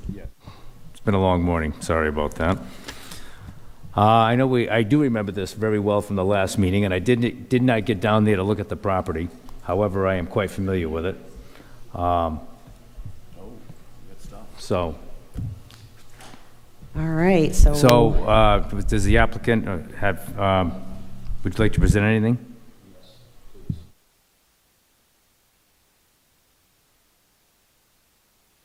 Can we have the button turned on, please, and just state your name for the record? Thank you. My name is Aaron Lichtman. If we could just go back to that picture that was just on there. Pull up the parcel and then.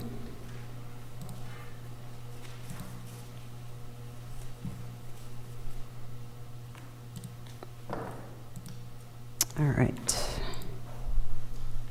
So what I want to emphasize from this picture is that this is actually a picture of the lot that's next to this property, between the property and the pond. I believe what was confirmed from the site visit was that there is no water view from this property. There's definitely no water access. There's no road that goes or driveway that goes to this property. There would need to be all improvements made. There's no utilities, no well, nothing that could be used except raw land. Likewise, I believe that what was confirmed from the visit is that there is a slope within that property that would have to be graded out or something to that effect, or a very creative build. I think that with the value that's on it now, assuming that somebody were to put a 3,000 square foot house on it, which ironically is very close to what the gentleman before me was talking about, The total value, it would cost over $2 million to build that house. And then there'd be another $300,000 at least to be able to put the things in place that are necessary, including that road. And so your final cost would be over $2.7 million for a house, whatever that house is. With the land, that would mean that there would be over $4 million would have to be the purchase price, the comparable purchase price for a home that does not have any water access, does not have any water views in the town of South Kingstown. There is no comp that I find, not even close to that. So the comps that I did find, because I believe that the only comp that's being used for the value of the land is the purchase price. There is no, but if you did look at other comps, 21.3 acres at 1 Camp Fuller Road was purchased for $1.45 million. That's 21.3 acres that had water access. The 21.3 acres for 1.45, I'm not asking you to take that value. I'm not asking for $145,000 to be my valuation. But what I'm trying to do is show you that we could use a ridiculously low valuation or my ridiculously high valuation, which I explained previously as to why it's ridiculously high.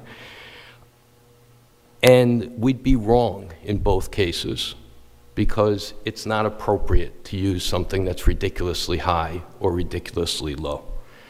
So there was land that was purchased for $415,000. It's 4.64 acres at 3356 Post Road in Wakefield on 3124. And that property has water views, and I believe water access, but I'm not 100% sure. And that would give us a comp that's a real comp. The other thing that we could do is we could look at a property which is one step away from the water. And in this case, the property actually ended up with water views. It's at 82 Maple Drive, South Kingstown, Rhode Island. The home was sold for $1,410, so 1.41 for the entire home, plus the land with views, and that's on Green Hill Pond, or right off of Green Hill Pond. So what I'm trying to say is that it doesn't matter whether we look at this from a valuation approach of just land. It doesn't matter whether we look at it as, okay, if you built a house on this, then what would you have, right? The fact is that the only sale that even approaches the numbers that we're talking about on this valuation is my purchase. I had proposed $700,000. That $700,000, I believe, is higher than the value of this lot. That said, I thought that it was reasonable, and I thought that we could potentially reach agreement that something like that is reasonable. Because I do believe that if I had if I had water access and water views, and it would be a different story, but this has neither. And that's kind of what I'm setting forth. I would very, very much appreciate the ability to pay a little less taxes on this particular lot. I have 2 other lots that are adjacent to it. I did not challenge those values. And the reason I didn't challenge those values and I'm challenging this value is because this lot truly has nothing. It has nothing that's coastal. It's just a lot. It's a piece of land. that's all I wanted to say. Thank you for indulging me. Thank you. Comments from Ken? I did drive down there. It's very hard for me to tell where the properties are. So there's a point when you come down, you go past 84, and then you have the lot on the left, which certainly, number 14, I would agree with you, that doesn't have any views. But as you hit 13 and 12, then to get to your house, it was hard for me to tell, because once I hit that bend, and you can kind of see the Arnold property on the peninsula there, so I couldn't get a firm grip if the potential of water views was there from the property or not. Just doing a quick drive-by down there. And for reference, way back in the day, my family was friendly with the Calvert family. So I had been down there, we had actually sold some properties for them. So I had a general idea, but as I revisited it, I just couldn't tell where the property bounds were. But as you make that corner, which your property could be part of that, it is possible to get some form of a view there, no? So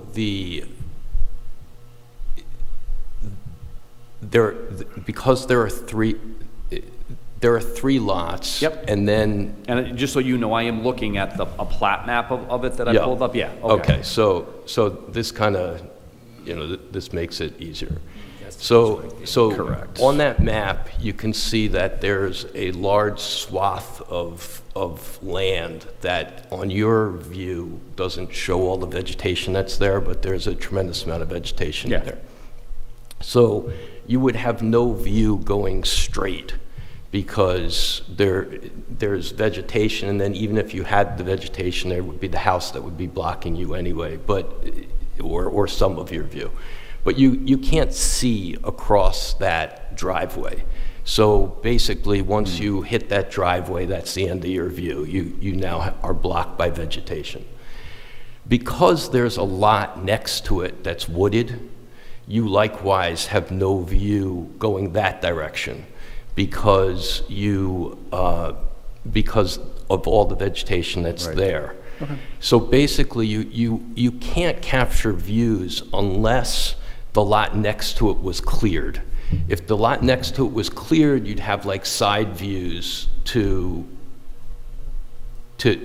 you'd have side views of the inlet. Right. Okay.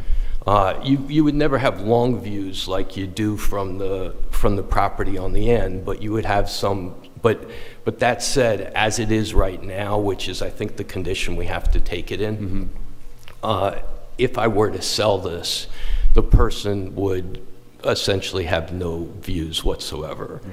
And likewise, that little driveway that exists is entirely on the third lot's property.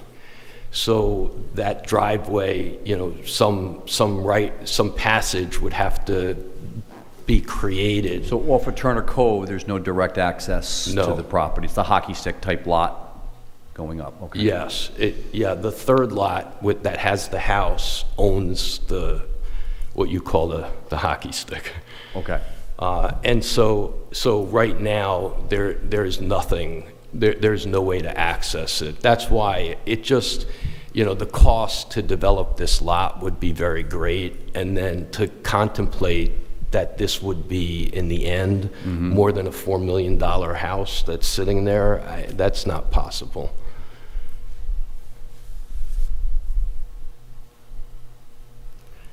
Wendy, have I misrepresented anything? You have not. I apologize to everyone. Sometimes I have low blood sugar, so I'm eating a granola bar over here. I'm not trying to be rude. Okay, play.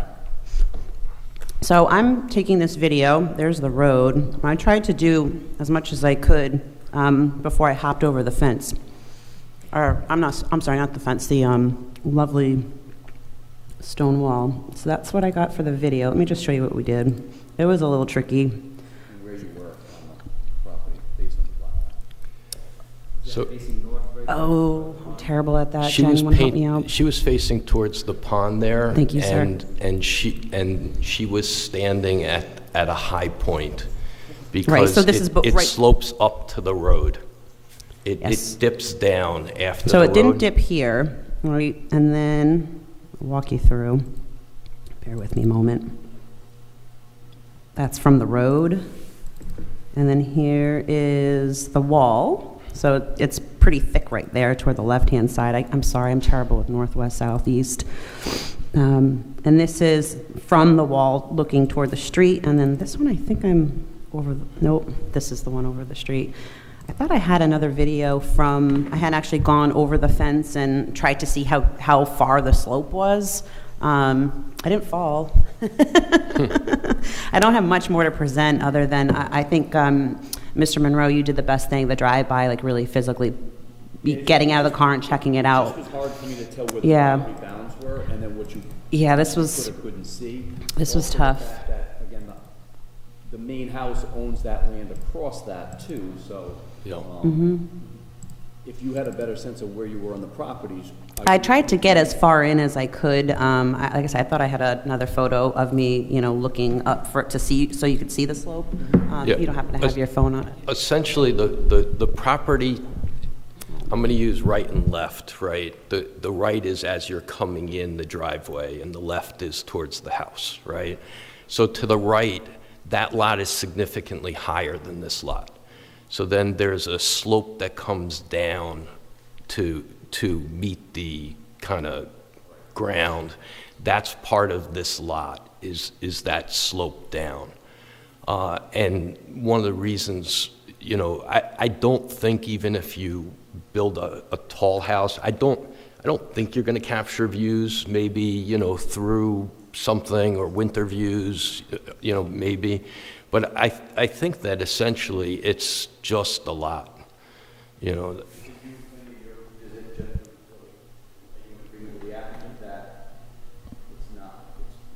Limited, as he is indicating, or do you feel that there is more potential for views that would add value? I agree with the latter statement, and the town will hold the position.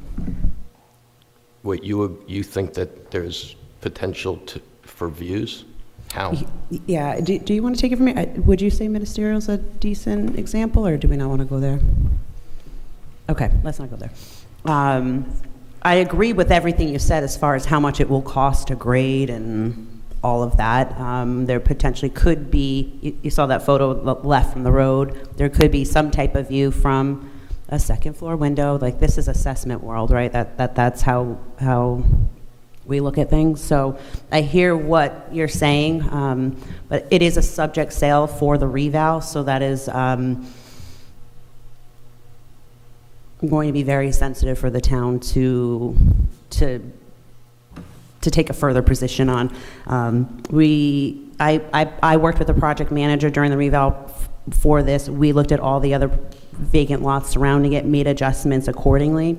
And even when you appealed, I further reduced it $155,100 because I noticed that I knew so much about this property that when the project manager and I worked together, I said, oh, that condition factor should come down just a little. And then once he appealed, I'm like, what happened? It didn't actually occur. So that was the actual adjustment. So it was 1.5.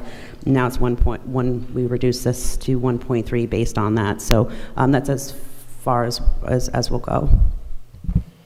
So to me, that translates to, we use this for other purposes, so therefore it would be difficult for us to undo this. But that said, that's not the basis. That's not an appropriate basis.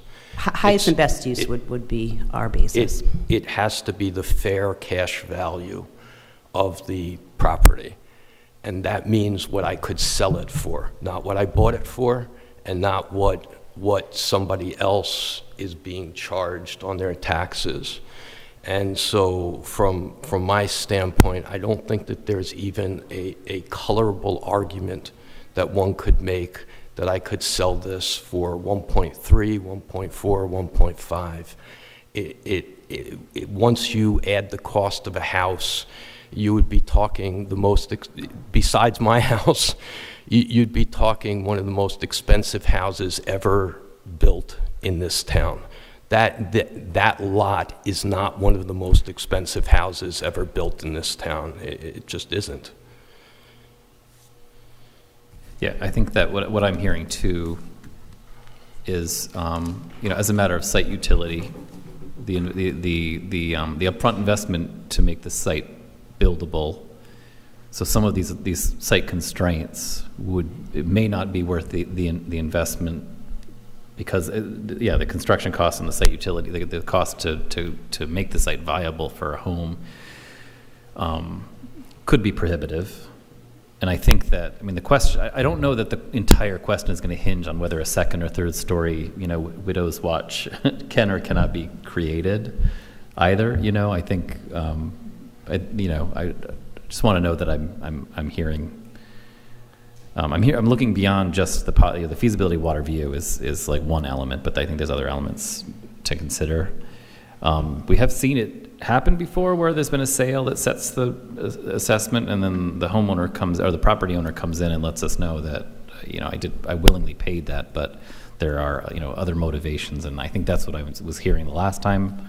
Right. In the case that, and I mean, to put it bluntly, people come in and say, hey, I overpaid. I had other interests. There was another motivation for me. I wasn't going to pay market. I was going to pay something else because and I think that is something to factor in as well, whether it's truly a market sale that has a market basis or if there's other elements. And it sounds like there may be other motivations involved in the transaction that we can at least discuss and consider. I don't want to belabor, and I appreciate that. In my submission, I did not take into account the cost of the development of the property. So when I reached $700,000 as the fair value, I did not in that take into consideration, because what we used as comps were developed properties that then had land and the land value of the developed properties. The reason I did that is because I didn't want to give you a 21.3 acre comp, or, there just wasn't a lot of sale of open space is not being purchased, traded in this market. So that 700,000 in my view did not include the fact that there would be a lot of additional costs to bring, there's no electrical pole that's anywhere remotely close to this. And I think the way when you have a property that's difficult to put a value on, I think the way that you approached it, you've given us a couple of data points. Nothing's going to be directly comparable, but you've given us some things to think about, including the improved property that has water view or water access, and it's a logical way to approach it when you don't have directly comparable data. So that's useful. Thank you. Thank you all very much. So one more quick question for me, if you don't mind. So lot 12, that also has the same assessment. I'll call it 1.3. Correct? And you were fine with that? And then lot 14 has an assessment of roughly, using round numbers, a million, and you weren't any argument with that. Your position would be is it's someplace in between, or it's just more like lot 14? No, so what I didn't, the market will work itself out. Mm-hmm. My purchase will go away in comps. I'll be able to come back at some time and say, no, it has this value, and we'll know what the value is as time goes on. I didn't challenge on the other two lots, not because I agreed with the value. Okay. I didn't challenge because they have water views. One has a direct water view, and then the other one has a water view over the property of the first one, okay, because it's more clear. So I didn't want to come in here and try to argue that aesthetics of my water view are worth this as opposed to that. Okay. And so I, on the lot that has the house, it's whatever somebody wants to pay for it. I paid what I paid. Somebody else might pay what they paid. I don't know what somebody else will pay. On the lot next to it, I very strongly, did want to challenge that, and I talked myself out of it because on this lot it's so compelling, mm-hmm, that I didn't want to confuse the issues. And I'm willing to wait for the market to work itself out on the other two, and then I'll come back and you'll see me again, or maybe I'll be a farmer by then and we'll have farm taxes. Certainly, I think it would have been a harder case to make on 412 than 413. So I understand the strategy.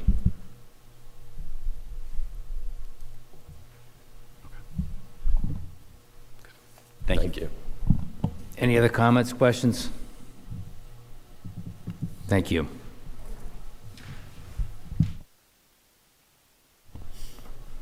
Okay. It is If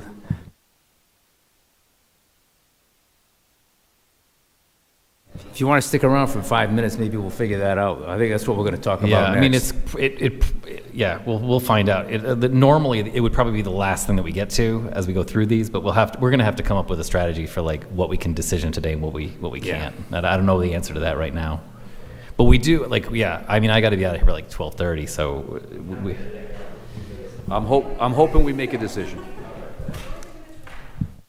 Right, That was my, okay, so we've heard from everybody here, so I think the first thing to do is have a motion to close the public hearing. I make a move that we do that. Second. We have a second. Do we have any other discussion? Hearing none, all those in favor say aye. Aye. Those opposed, motion passes. Okay. So, next step. Does anyone need to run to the I'd like to restroom, take, get a I'd drink like of to take water? just grab a water and just use the restroom. Yeah, I have to use the restroom as Okay. well. Yeah. And I think, so my timing, if I could get out of here by 12:30. Okay. So, I mean, it doesn't give us a long window to decision, Okay. but. It's 11:53, we At come least back it's at something, noon. see what we can chip away at. Yeah. Are you ladies good with that? I'm good with that. Yeah, how are you feeling? I'm good with that. I have my granola bar. I've had a couple low moments too. It's been an endurance. 12:30. I loved your analogy about the hose. Oh yeah, it's a lot of Drinking information. from a fire hose. It's a lot. 12:20 to stop, because you know how we Yeah. Yeah. Okay, Right, well, and April then set 20, the meeting, Come and back that's in a good 5. idea. Yeah, if we can get started before noontime or just Okay. around noontime All at right, the come back latest, that at would 5 be and great. let's rock and roll. I like it. Okay. Okay, thank you.